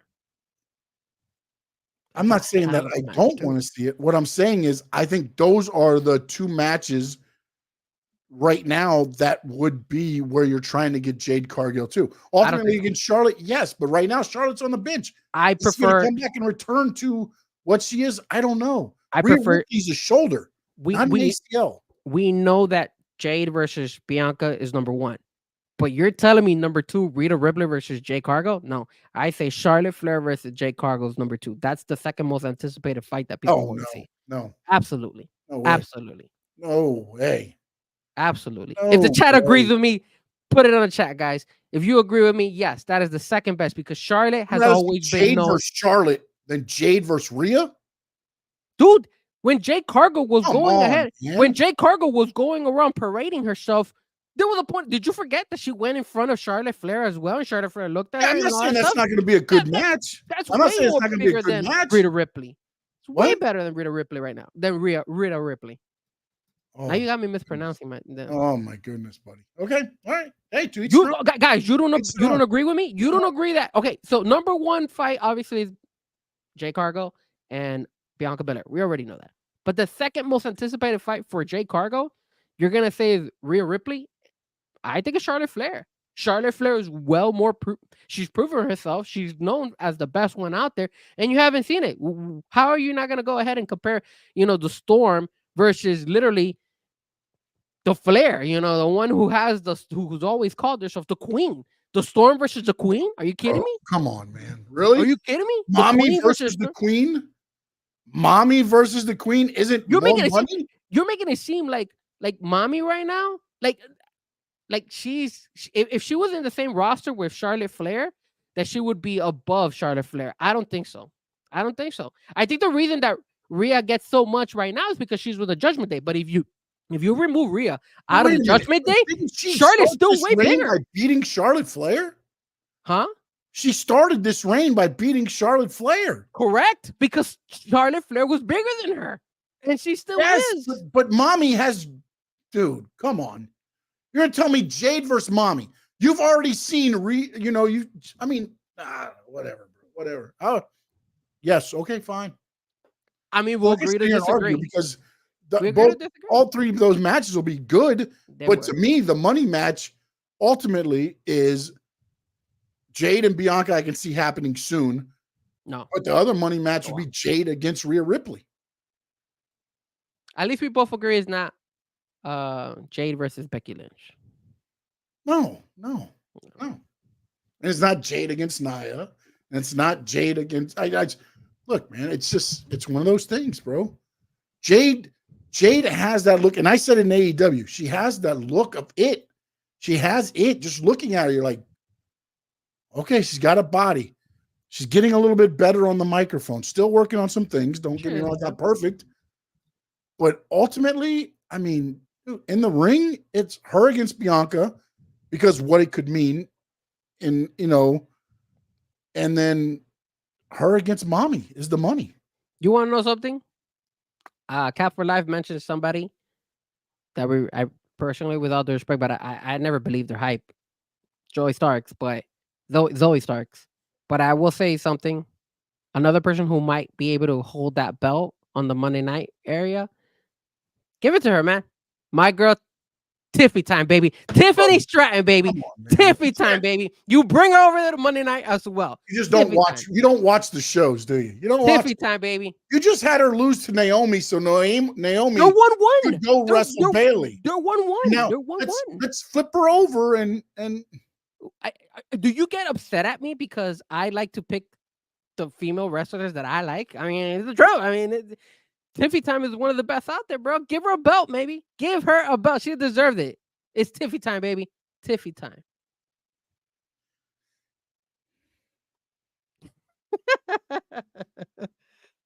I love getting you mad, Sean. I love it. I love it. Tiffy time. No, but it is interesting though when you look back through it all and say, because I remember the title. I think even WWE sent it out. I was like, who do you think should be the next women's champion? And when you look at it, it's like it's a little bit short right now. It's a little short, but when you also look at it though, it's like you said, Tiffany Stratton. Do you give her that push now? I get that what happened there, but then you've got Shayna Baszler at the time. Her Zoe Stark was mentioned here a couple times. Again, it's Trish Stratus could come back. Stratus could come back. I mean, she said she's got some more left in her at the WrestleMania thing. I mean, I know CM Punk has always said AJ Lee won't come back, and I saw it mentioned there. I mean, it's one of those things to where, again, we think along the lines of storylines. To me, Liv Morgan would be the obvious choice. But the question then goes, and her against Becky, because then that's the only members they had that feud. Yeah. Well, but then the question goes, does she stay on Raw? Again, the draft changes a lot, man. Yeah, that's because the cool thing. Then in 3 or 4 months, if Liv is on Raw and Judgment Day's on SmackDown, does Rhea Ripley come back to Judgment Day? Yeah. Or does she go back her own way? No, because I think Judgment Day is going to look a lot different real soon. Could be. Because you saw last night what happened. Damian Priest kind of takes charge because he's the champion now, right? Yeah. Dom, go take care of the problem with Andrade. McDonough, go second him. And then what does Finn Balor say? Hey, you've got me in a match with Jey Uso. Why? Yep. Just you go do your thing. It's almost that thing where like he's going to use Finn Balor until Finn Balor breaks. And then Finn Balor's going to go for the title. Maybe, but keep in mind, Finn Balor. I'm not saying it's going to happen tomorrow now, but I said down the line, this is going to build up. Because now, again, every competitor for Damian Priest, he's going to line up to have to face Finn Balor first. You know what I'm saying? Like he's going to use Finn Balor to be that guy. We don't know that. Because he could definitely, if you start seeing that trend, yes. But maybe he could still use JD McDonough. He could still use Dominic Mysterio. He could use any of those guys, to be honest with you. Yes, he could. But I think the point's being made of him using Finn Balor. That's where I'm leaning toward. I know that has a good point.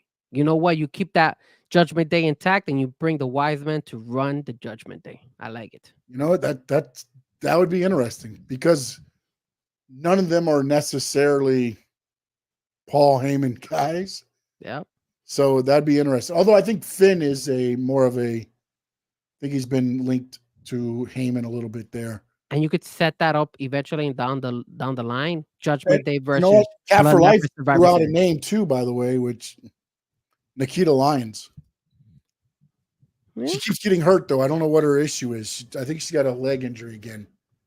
But man, she's impressive. And then, like you said, Tiffany Stratton there. Do you bring up Roxanne Perez? You've got Ira Valkyrie or whatever her name is. Yeah, Valkyrie. You keep those in the next. There's some competition on NXT as well too that you could, move Roxanne up. Roxanne Perez wasn't bad, but I think you keep her in NXT, especially since she's. No, I agree 100%. I agree 100%. I'm just saying, but when you look at it, who could be the champion? Like the next, all depends on what you're going to do. Are you going to keep it as a storyline driven? Because storyline driven, the whole reason she tried to take out Rhea was for revenge. The best revenge would be that she wins the title, and she's holding the title when Rhea comes back. And it makes sense. And then the only fight you could kind of put in line for now would be Liv Morgan versus Becky Lynch, which because they have history with one another. Yeah, that would make sense. I don't know how far off Becky is from coming back, but yeah. But I don't know. We're also forgetting, and she hasn't been around for a while, but Rodriguez. Oh yeah, she's not bad either. I know she's been fighting she's had an illness or something, I believe. Yeah, something with her skin. Yeah, something. Yeah, so she hasn't been around for a little bit, but another person that you might, you could throw in there again, because any way I look at it, I look at the champion, whoever wins it is a placeholder, which is why I don't think it's going to be a Jade. And I really don't think it'll be a Bianca. But if you want to have a name on the title, then I could see it being more Bianca, because then you could have somebody do something and move her off into a feud when Rhea comes back quicker than anybody else. So that's kind of my thinking about the whole thing there. Let's see. What else do we got? I think we hit everything there. Oh, Chad Gable turns on Sami Zayn. Finally. Yes, I thought it was pretty interesting. He went over to the wife, and then he picked him up and dropped him on the back of his head there. So it was I'm not upset about it. I like it. And he kept locking on the ankle lock. Kurt Angle style, baby. Hey, you snap, buddy. Gotta snap like Kurt Angle, like back in the day. You can only have it for so long, So that finally happens. We'll see where it goes from there. Yeah. The other thing that I do like so far, and I may be wrong here, but since Gunther lost the title, no mention of him. He's probably taking a break. No, it is, but it's also allowing people to forget. You just look, he was champion for so long. You're pushing Sami Zayn so much in the Chad Gable thing to where you don't miss Gunther that much by saying, wait, what happened to the guy behind him? You know what I'm saying? So yeah, he has no doubt he has like a little flashing box behind him. Yeah, I saw that. Yeah, it's pretty cool, man. It feels like I'm in SmackDown right now. Yeah, I'm trying to do some things, man. Look, check this out. Can I show you something? Sure, go ahead.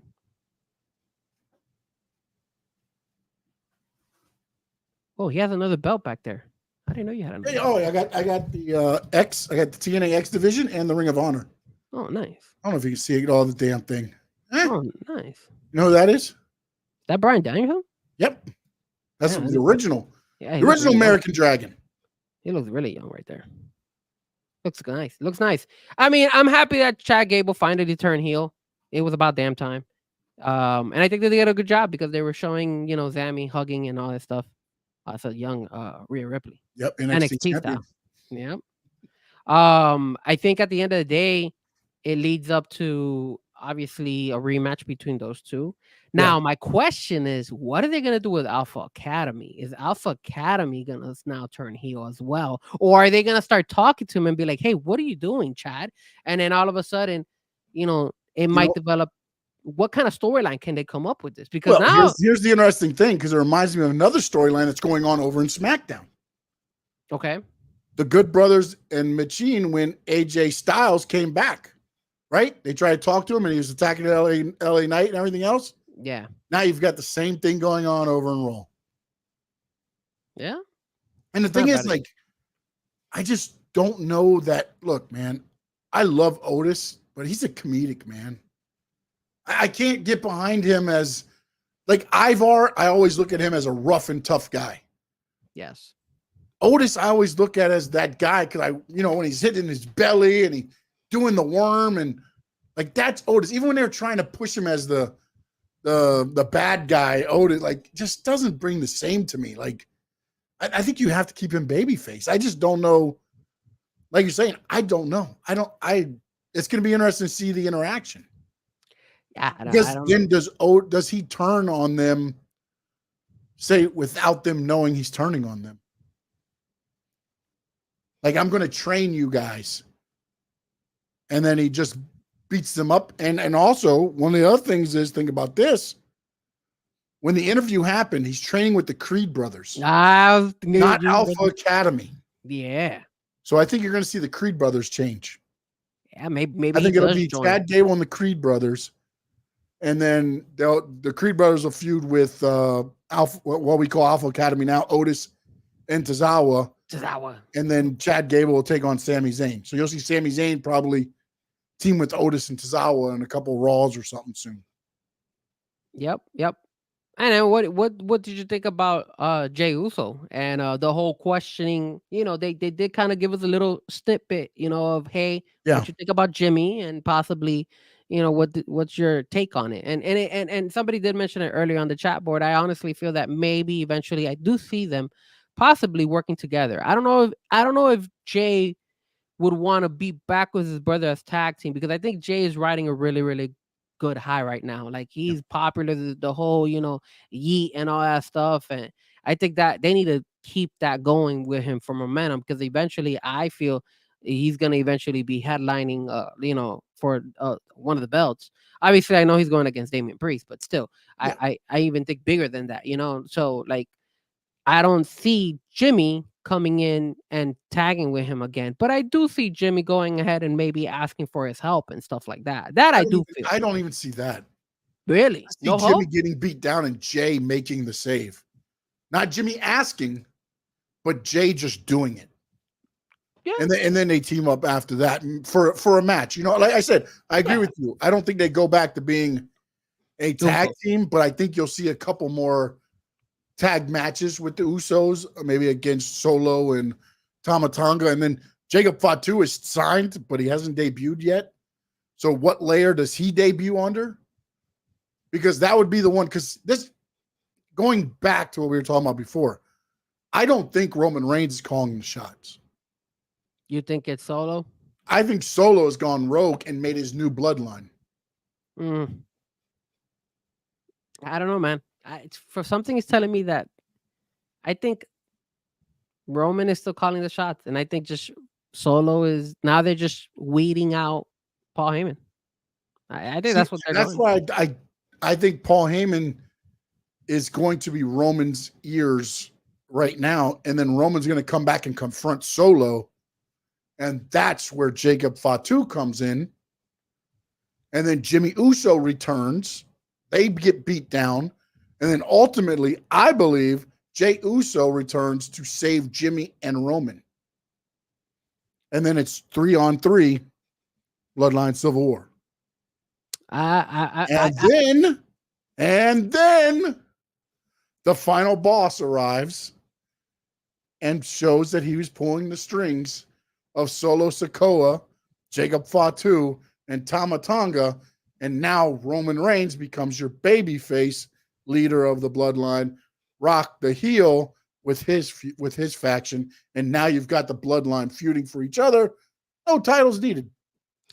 I have it. Paul Heyman getting kicked out. Paul Heyman joining the Judgment Day, which will eventually lead up to Survivor Series, where it will be Judgment Day versus the Bloodline in that Civil War match.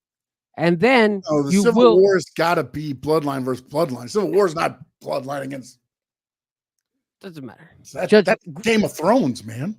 Oh, even better. And then obviously The Rock comes just for WrestleMania, just to face Cody Rhodes. No, because he doesn't have to wrestle. He just shows up, speaks his speak, and leaves. He's got his goons. The goons are Solo Sikoa. Oh God, we're gonna put Paul Heyman in a shark cage up above the ring and fight for him. I think that's a good idea. That's an amazing idea, actually. Yeah. You know, it'd be even better if he drops his cell phone down and that's used as the weapon to win. Instead of hanging a Money in the Bank briefcase, you hang Paul Heyman up there. Paul Heyman by his jacket coat, and he's just dangling. Hey! Who's gonna win, Paul? Woo! Who's gonna win the Wiseman? I don't get paid enough for this. Look at that. Bounce has a good point. NWO Black versus NWO Wolfpack. Yeah, no, as I'm playing it out in my head, I feel like you could do your own angle with just the Bloodline and the Samoan Dynasty. But wouldn't you want to see the Judgment Day versus the Bloodline? Especially with the new people around? I like it, bro. Especially if you got Damian Priest now. I just don't think the Judgment Day's lasting that long, man. Bro, the Judgment Day is lasting huge because they got my boy Dominic Mysterio. Even though, God damn it, that Andrade El Idolo won. I have no idea why he won. I was so happy that they beat him down. God damn it. Then here comes Ricochet like an idiot trying to save him. Ricochet should be one that should be sent to NXT. Send him back to NXT, God damn it. Why he's so mad? He's so mad. He's one of our bald brethren. Ricochet's part of the bald brethren group. True. We should be going for him. But before I was bald, I had hair like Dominic Mysterio. So no, you did not. I want to see proof that you had hair like Dominic Mysterio. I'm not going to show anybody proof. The Trapio, I need pictures. DJ Memo, need pictures.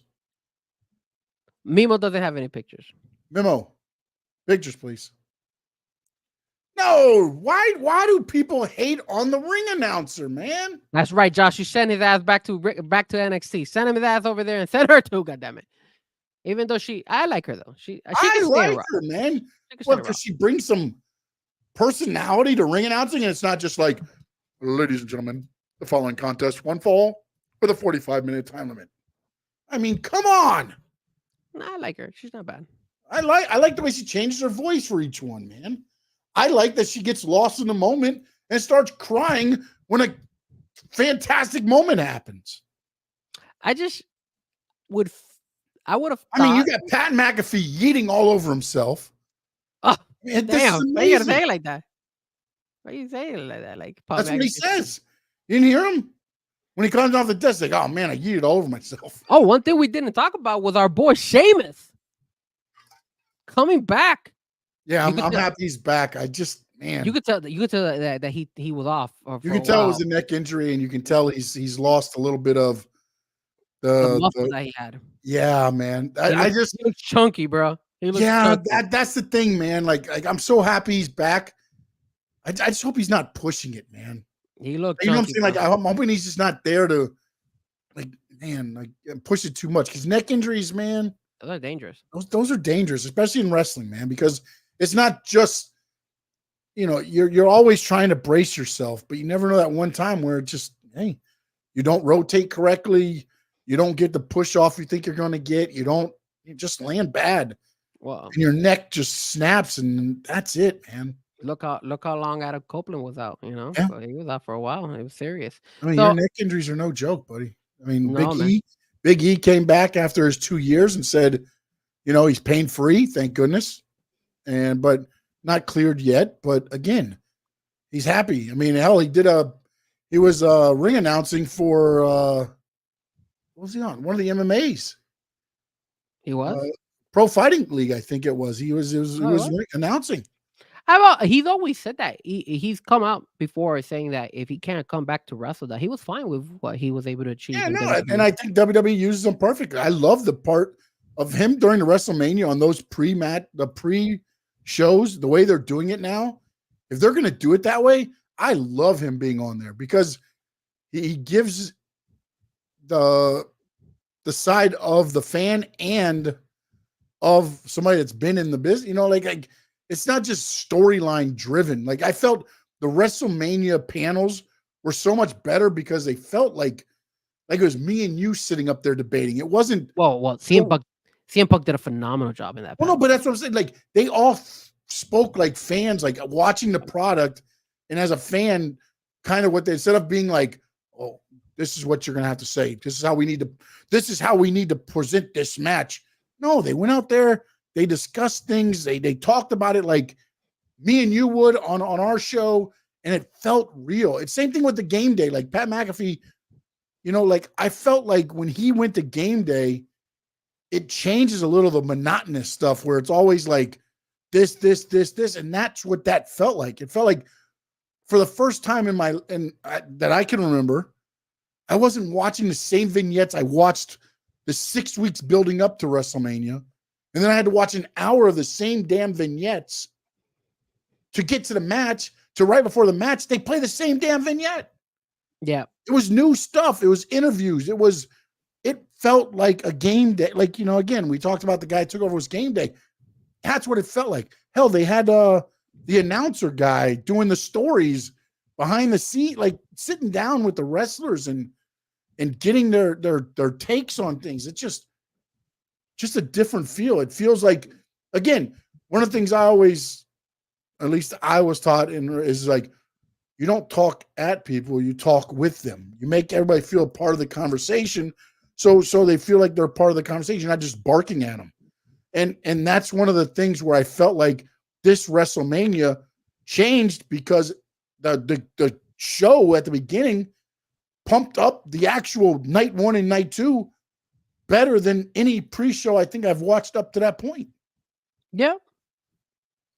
No, they did a phenomenal job, man. And they've been doing it, and they've been hitting it in every aspect, man. Not only when it came to WrestleMania, but even afterwards, like no Rock, but it still is very entertaining. We have a lot to talk about, and it looks like they haven't lost a step, which is kind of like what we kind of had, like, felt like maybe they were gonna lose a step here and there, but they made it. And then not only that, but they are also doing something that AEW used to do back in the day, which is they're using social media.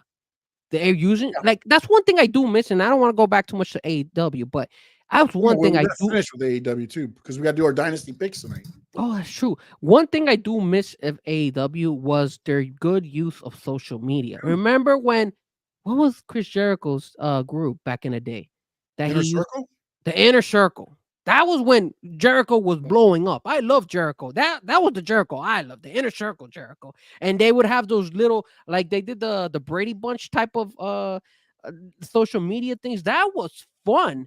But now you see that in the WWE. You don't see that so much in the AEW. I mean, obviously the Dustin Rhodes, his whole promo of him felt passionate and everything, but we all kind of knew what was going to happen. But look, if you look at Rikishi, who's not even like being involved, but he's posting stuff saying, yo, believe that. You're looking at Liv Morgan and you're seeing her go ahead and post stuff saying, hey, look, she just posted, I think maybe today or yesterday. I don't know. I think maybe she just yesterday. Right you saw what she posted too, right? Buddy Murphy sends out, don't worry, I got at Rhea Ripley. I'll make her bigger, stronger when she returns. And and Liv Morgan quote tweets it and says, LOL. Yeah, she does. And not only that, but she posted the video of when Rhea Ripley injured her.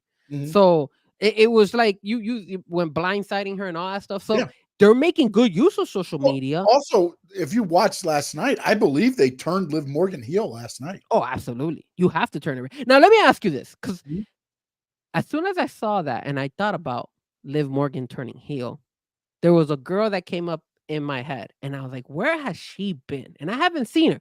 And is she still signed to WWE? And that is Alexa Bliss. Where is Alexa Bliss? Now, here's the interesting thing with this, okay? So again, read under the tea leaves, you know how wrestling is, okay? Mm-hmm. My understanding is this. If you noticed recently, there's been a lot of things happening on Raw and SmackDown, little QR codes, you're catching my drift? Mm-hmm. My understanding is they are going to bring back Uncle Howdy with Alexa Bliss, with Eric Rowan, and with Braun Strowman when his neck is healed. That is going to be the group that will carry on the Bray Wyatt legacy, if you shall say. So that's why I believe you haven't seen or heard a lot of her, because they're waiting for that to roll out. I believe, and again, tomorrow she'll pop up, but that is what I understand, because they want this. They're getting input through what Bray was doing in writing, I guess. He wrote down a lot of ideas and things. So they're trying to use that and bring and put all that together so they can try to make this, what Bray would want. Now that you bring that up, I gotta bring something up to you guys, and you might get upset at me.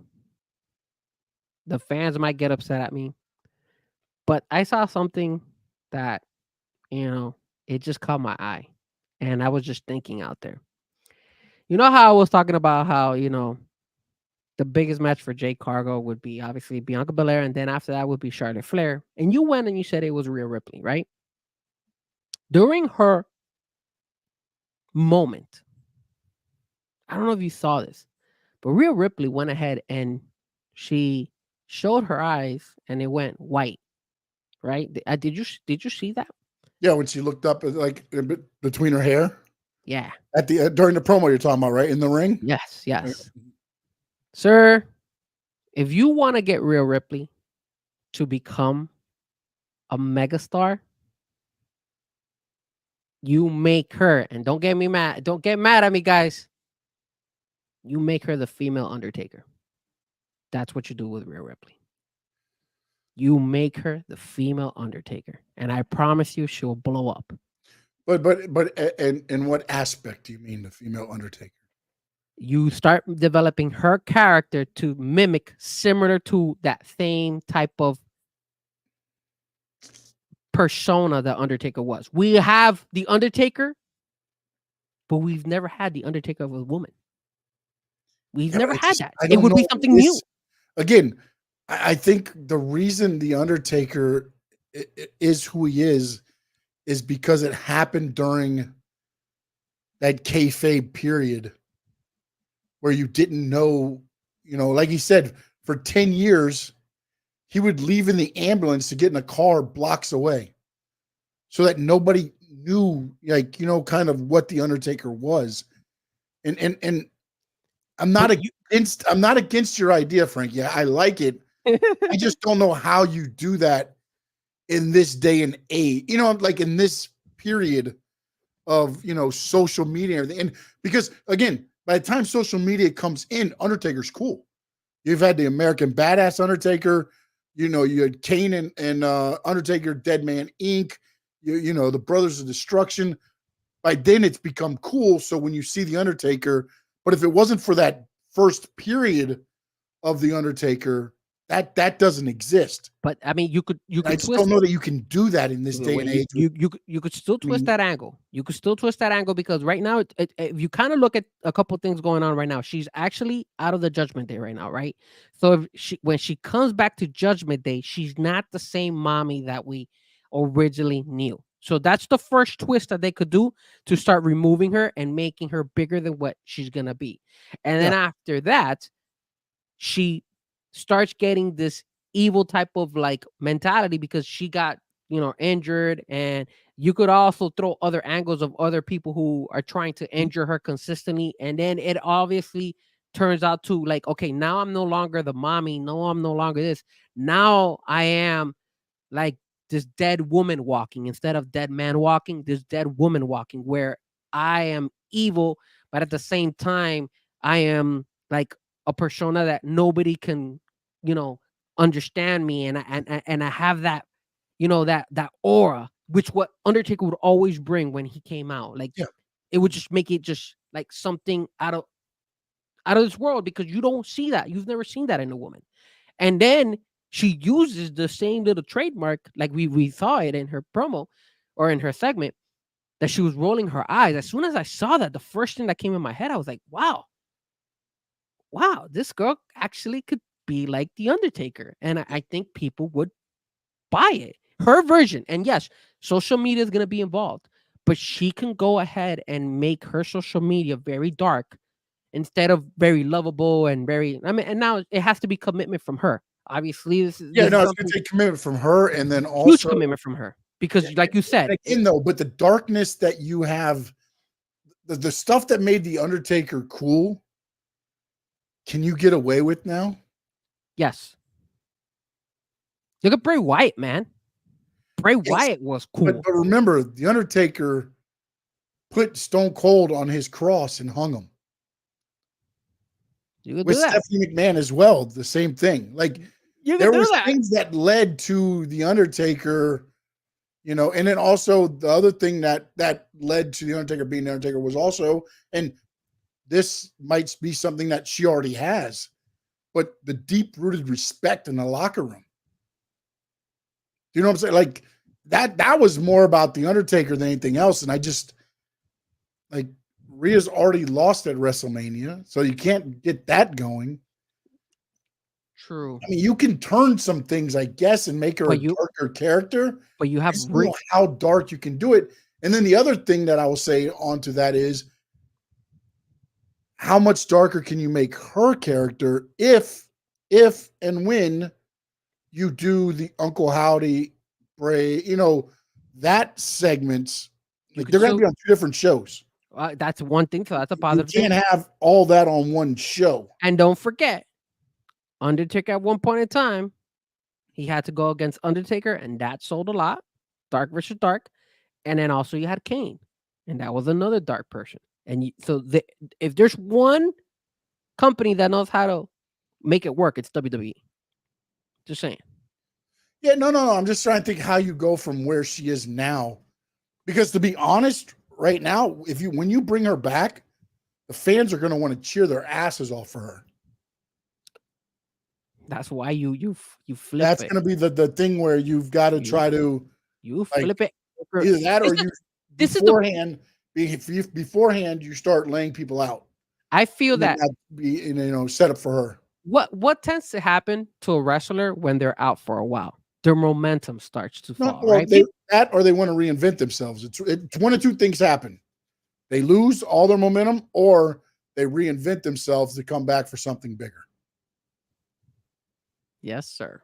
But the groundwork has to start being laid, and beforehand. She has to be committed to it, because she's not gonna be able to do the same stuff that she does on social media, which is the hard part, in my opinion, because she is, her whole dom and her relationship with Buddy Matthews and all that stuff. So yeah, but also the other thing that you could do is you could use the dom thing to the because if she goes dark and does whatever to dom, that ends everything. It's a lot of, man. I'm telling you, man. I'm glad that you like the idea, and I'm glad, no doubt, also like it too. My only thing is how in this day and age and again, because by the time the Undertaker got to the social media age, he was already cool as hell. He was. You know what I'm saying? So all that was built in the past. How do you do that in today? And I get Bray Wyatt did it, but Bray Wyatt was just different. And so it was dark and it was different. It was entertaining and it was different. How do you do that with Rhea Ripley to get to that, I guess? Because again, when you're saying the female Undertaker, that takes on a different expectation to me. Yeah, it does. It makes her expectation. She could honestly, female Undertaker. That's a big ass expectation. That's a lot to put on somebody. She can become the all-time favorite female wrestler for a lot of fans out there. In my opinion, if she was able to do this, she would outgrow Jake Cargo. She will outgrow a lot of these women. She could stand by herself. She could headline WrestleMania as a female. And think about this match: the Queen of Darkness versus the Storm. Just saying. You said it didn't have any money. I'm just saying. Well, there you go. But I'm just saying, she has to make her turn. To become. Terry brought up something, by the way. Do you guys think Matt Hardy's returning to WWE? His contract is up in AEW. We spoke about this last week, right? A little bit. Interesting change. Talk to me. I haven't heard anything. So on the QR code, apparently last night, if you looked it up, there's some hints that Mr. Hardy might be a part of this new group. To come back and be part of the Bray legacy. I'm not sure what they're going to call it's Uncle Howdy and that there. And that to me would be the part where you could put him in there. Because he could be like a leader. He could be a leader of all the. I don't think he'll be a leader. He'll be like another follower in there. Uncle Howdy has to be the leader. Yes, but Uncle Howdy can't talk. I understand that, but he's still the leader. So maybe he'll be the mouthpiece then. Let me rephrase. Yeah. Maybe Okay. Yeah. That makes the sense. mouthpiece or the veteran of the group to be more. Because I don't think you want Rowan. Again, all this is hearsay or everything else. Believe half of what you see and nothing of what you hear is what I always say about pro wrestling. But Eric Rowan's not a talker. Braun's not a talker. No. Alexa Bliss can talk. And again, if they let Bo Dallas talk or Uncle Howdy, he can talk. I just don't know how you make that character talk without ending the mystique. He's like this big guy that's kind of just in the shadows. Yeah, but now he talks like Bo Dallas. It was the same thing with Kane. We didn't know Kane could talk, and eventually Kane for spoke. the longest time, he did this thing where he had. But he did it. See, that's the only thing that sometimes it throws me off with you, Sean, is that you always are so stuck to like you're always in that lane. It's never straight, man. You could always make left and turns and come back into the lane. But look, it's not a Bray Wyatt. Bray Wyatt could talk and be Bray. Uncle Howdy, have you heard Bo Dallas talk? No, I have not. I'm not gonna lie. It's a higher like Bray was kind of like a deep and eerie talk when he talked. Bo is more not a high pitch, but it's higher than what Bray was. And when he talks, it's just like you could do it. To me, it would take away from the Uncle Howdy character. Now they do what they want to do, so that's all I'm saying on that end. All right, we need to get to AEW Dynasty, and then also tomorrow night on Dynamite, just announced by Will Ospreay, the Swiss Superman will take on Captain SX. Wow, Claudio Castagnoli against Will Ospreay. Okay. Just again, these fights, bro, that could definitely can do so much more better outside of Dynamite, to be honest with you. But whatever, it is what it is. Well, again, this one at least will make a little bit of sense because it's Daniel Bryan, a test again for. I guess I don't know. I'm trying to make something up here. All right. I can tell. All right, talk to me. You got the lineup, or do you? Hold on, I'm into the lineup now. I've got the odds as well. I got the lineup. If you wanted me to give you the lineup, I got the odds, man. We're going with the odds here too, buddy. We're putting it all here. We're putting it on the line. This is your chance to bet on pro wrestling. Trios match: Adam Copeland, Eddie Kingston, Mark Briscoe. Minus 400 against the House of Black, a plus 250. Who do you got at AEW Dynasty? I want the House of Black to win, but it's gonna be Adam Copeland, Mark Briscoe, and Eddie Kingston that win this fight.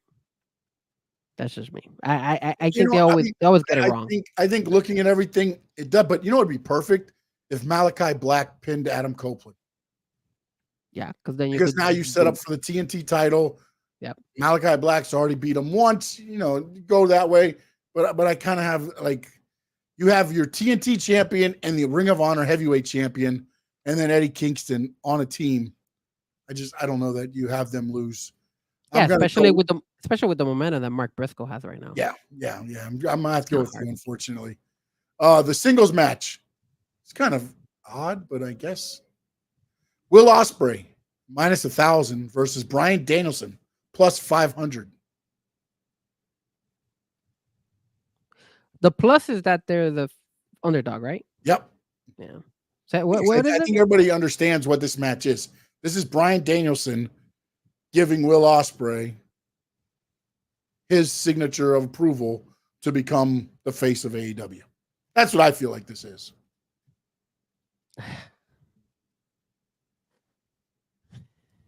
But it would be a perfect time for Tony Khan if they want to do something crazy.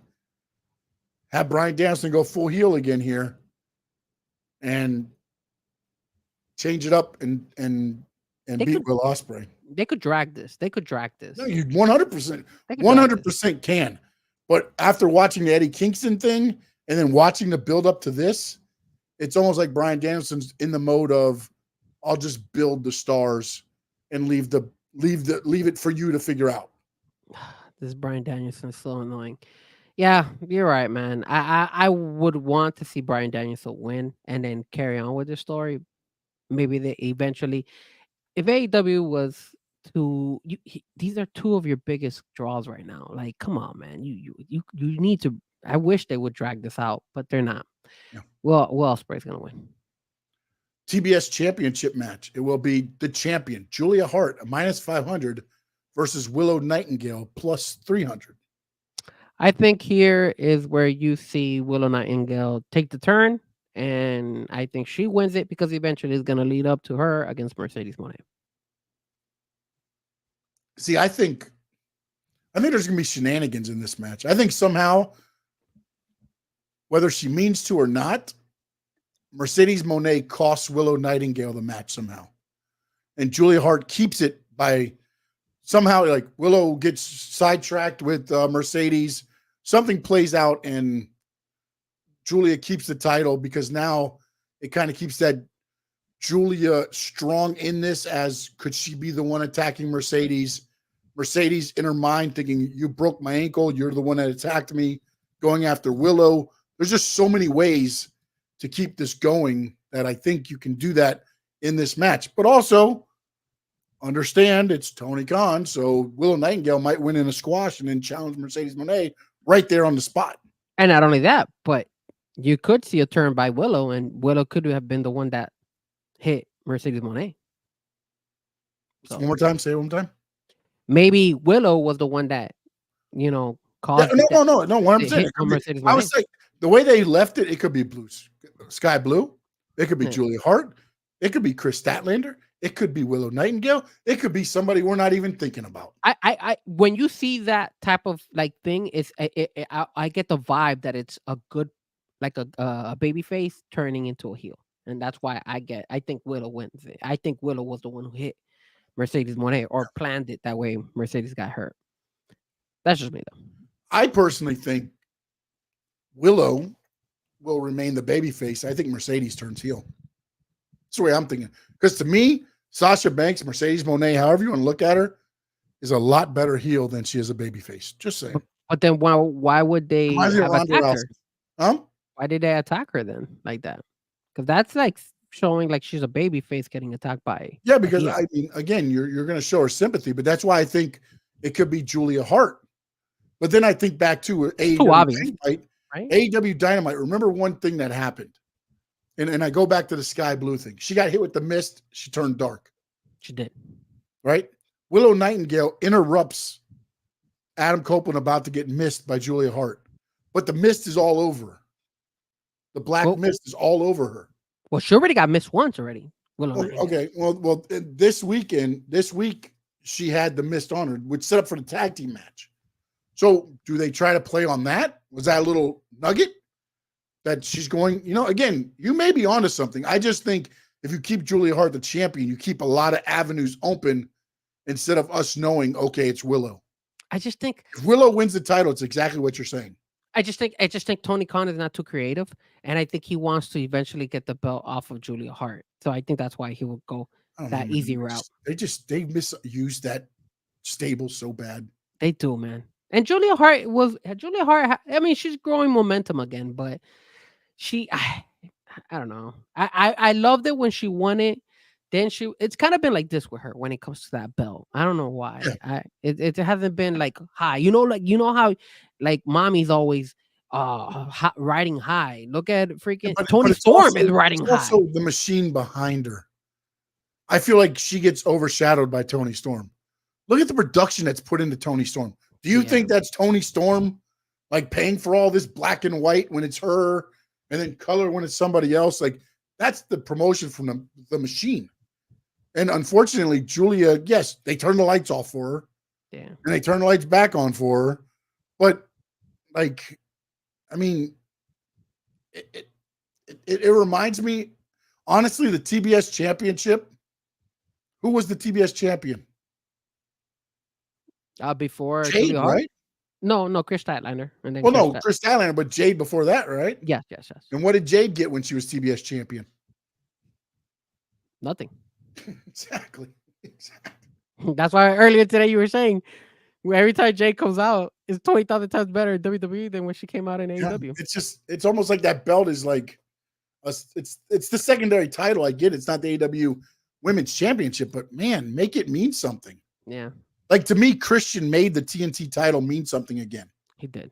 You know what I'm saying? And Adam Cole is doing a good job with keeping it that way. So it's cool.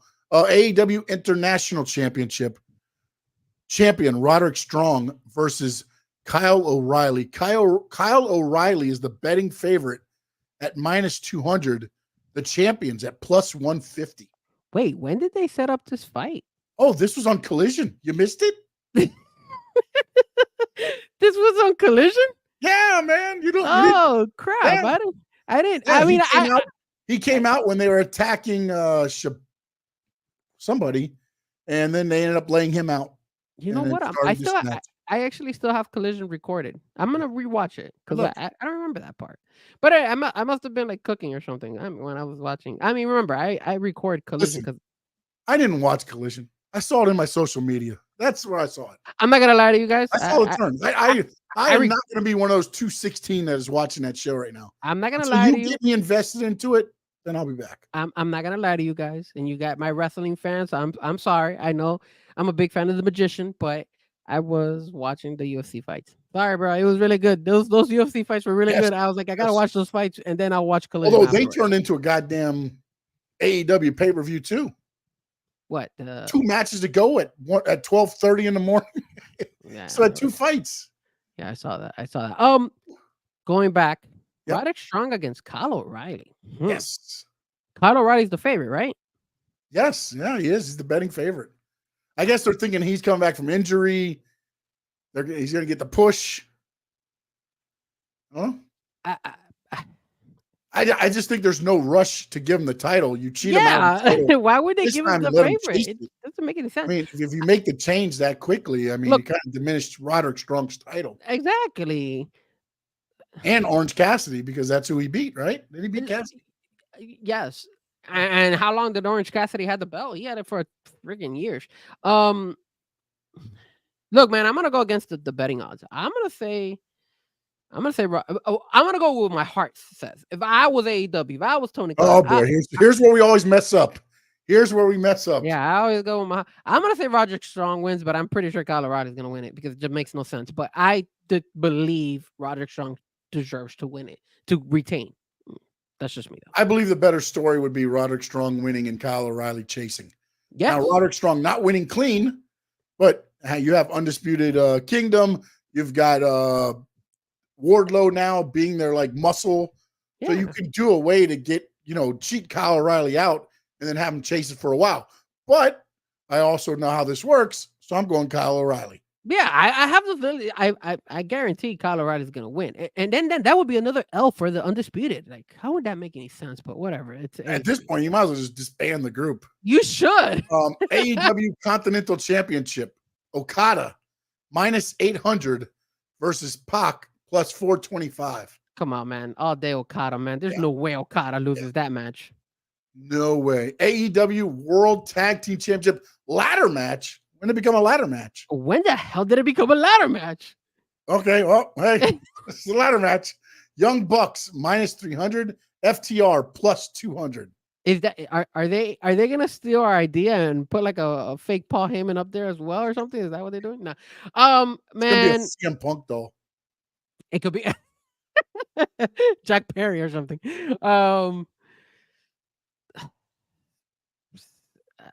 FTR. See, this is where I think your idea and what we've always said, this is where you bring Jack Perry back. FTR's got the Bucks laid out. FTR, one of them's climbing up the ladder. Jack Perry comes in, pushes the ladder over. The Young Bucks win the title. The scapegoat returns. Cry me a river is the last words you hear as the pay-per-view match goes on to the next one.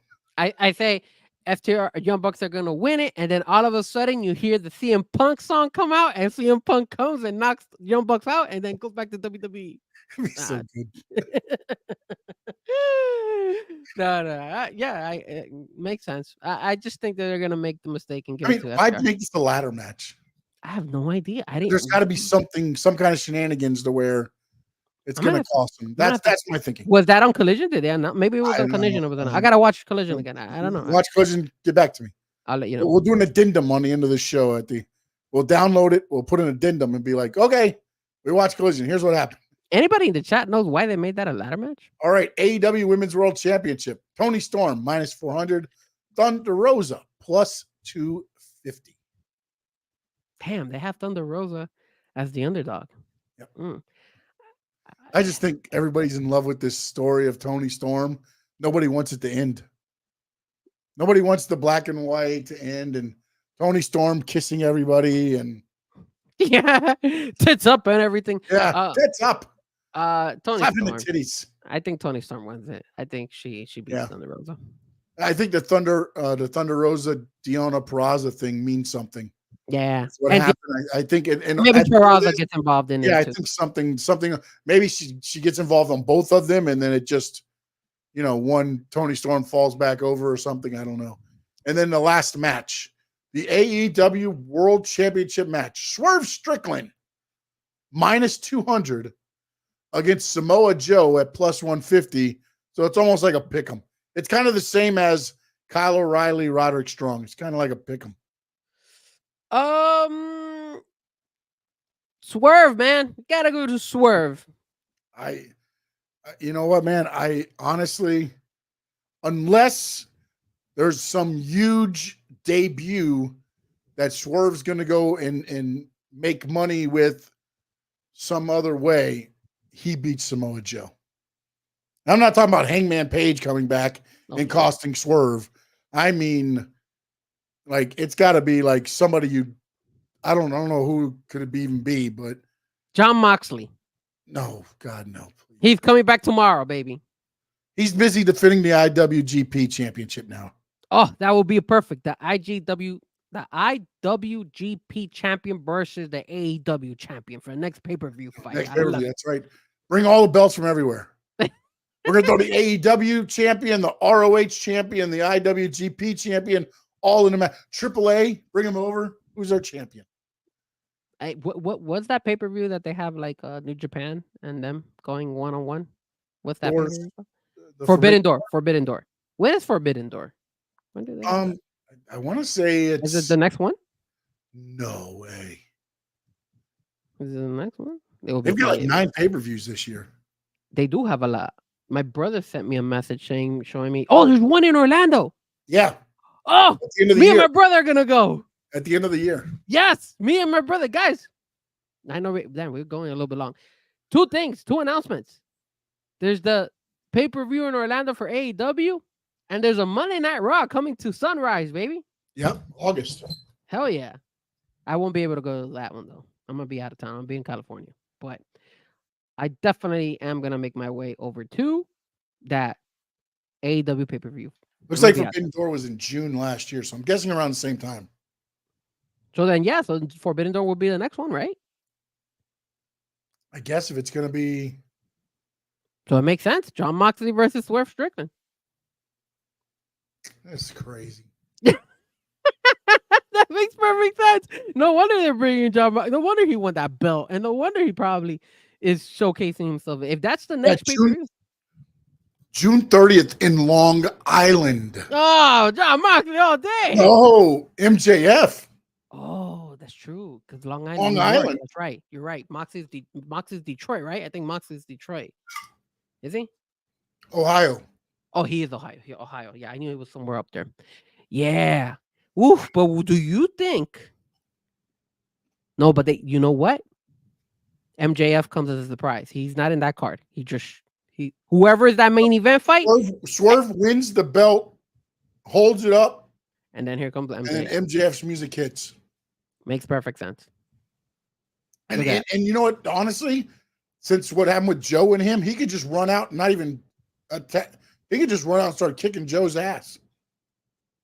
That makes perfect sense. Good thing we looked at that. Good call on looking at that. Yeah. Which would make perfect sense for MJF to come back. Which would help AEW. Look at that. No Doubt says, I'm down to go to Orlando. Maybe we should do a show in Orlando the Saturday before the pay-per-view. I'm down. If you guys are down, I'm going. Me and my brother, we talked about it. Mimo doesn't want to come. I already told Mimo, I was like, Mimo, because my brother was the one that sent it to me. And he's like, Frankie, look what's coming into Orlando. I was like, holy crap, it's another pay-per-view.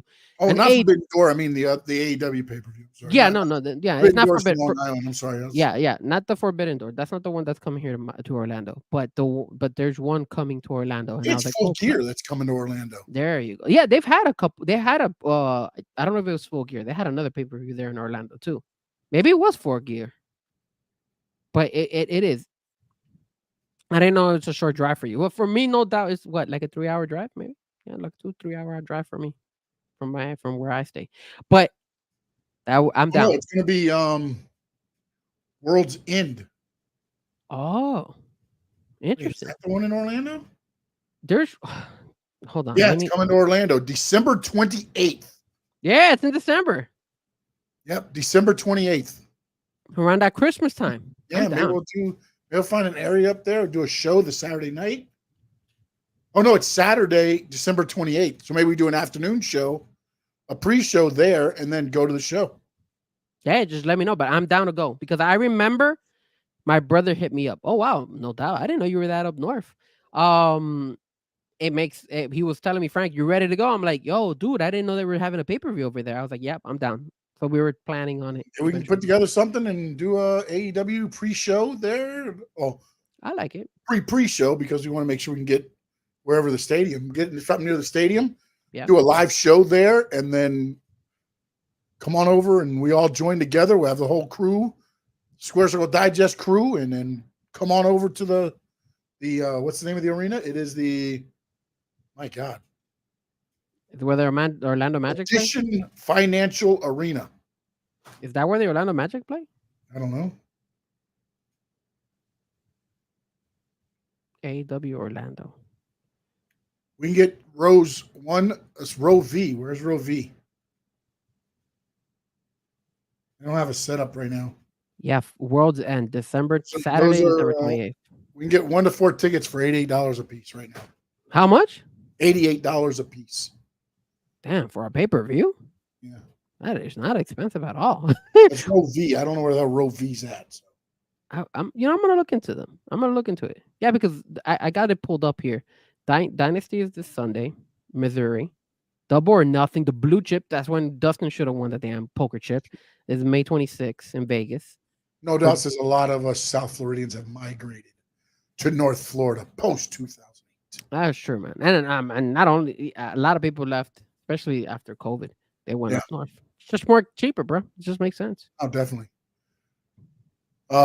Terry says AEW's got too many titles. They do. I mean, their whole pay-per-view, I think there's what every there's a champion in every match on that show. Even the matches that aren't you got the AEW TNT champion and the ROH heavyweight champion in the one. Yeah. And then the only one that's doesn't have a belt is Bryan Danielson and Will Ospreay. Yeah, Danielson and Will Ospreay. It's the only one. All the other ones, everybody has a belt in it. Yeah. All right. So let's see what else we got. Sean, what do you think about Jon Moxley winning the IWGP Championship? Hey,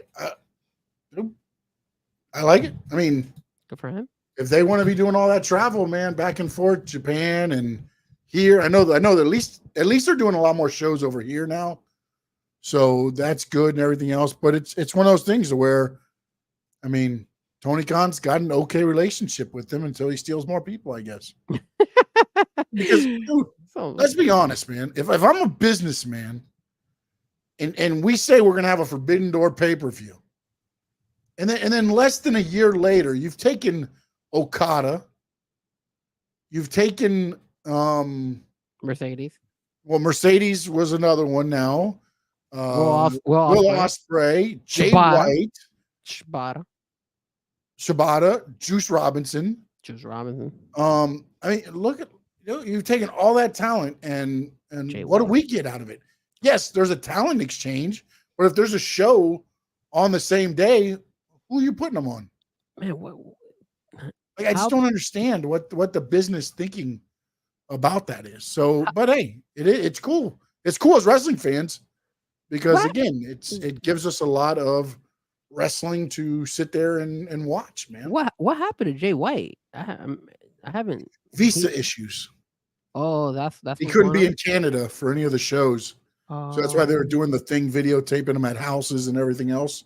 Okay. Because apparently something with his visa issue, he couldn't go to Canada. I don't know what the whole thing is there. I'm gonna look at tickets for Worlds End.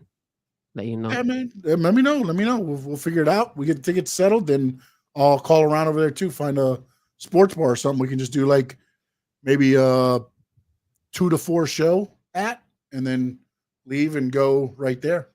Wrestling. Traveling for Wrestling. traveling for wrestling. Traveling for wrestling, but we're gonna feel like a load up the U-Haul, baby. Load up the U-Haul. That'd be cool. Imagine we rent like a Winnebago and then we pick up all the wrestling. Let's go pick up, no doubt. Let's go pick up yes. We'll leave on Thursday. We'll get everybody picked up and let's go. And then we'll go from there. All right, man. Parting thoughts, buddy.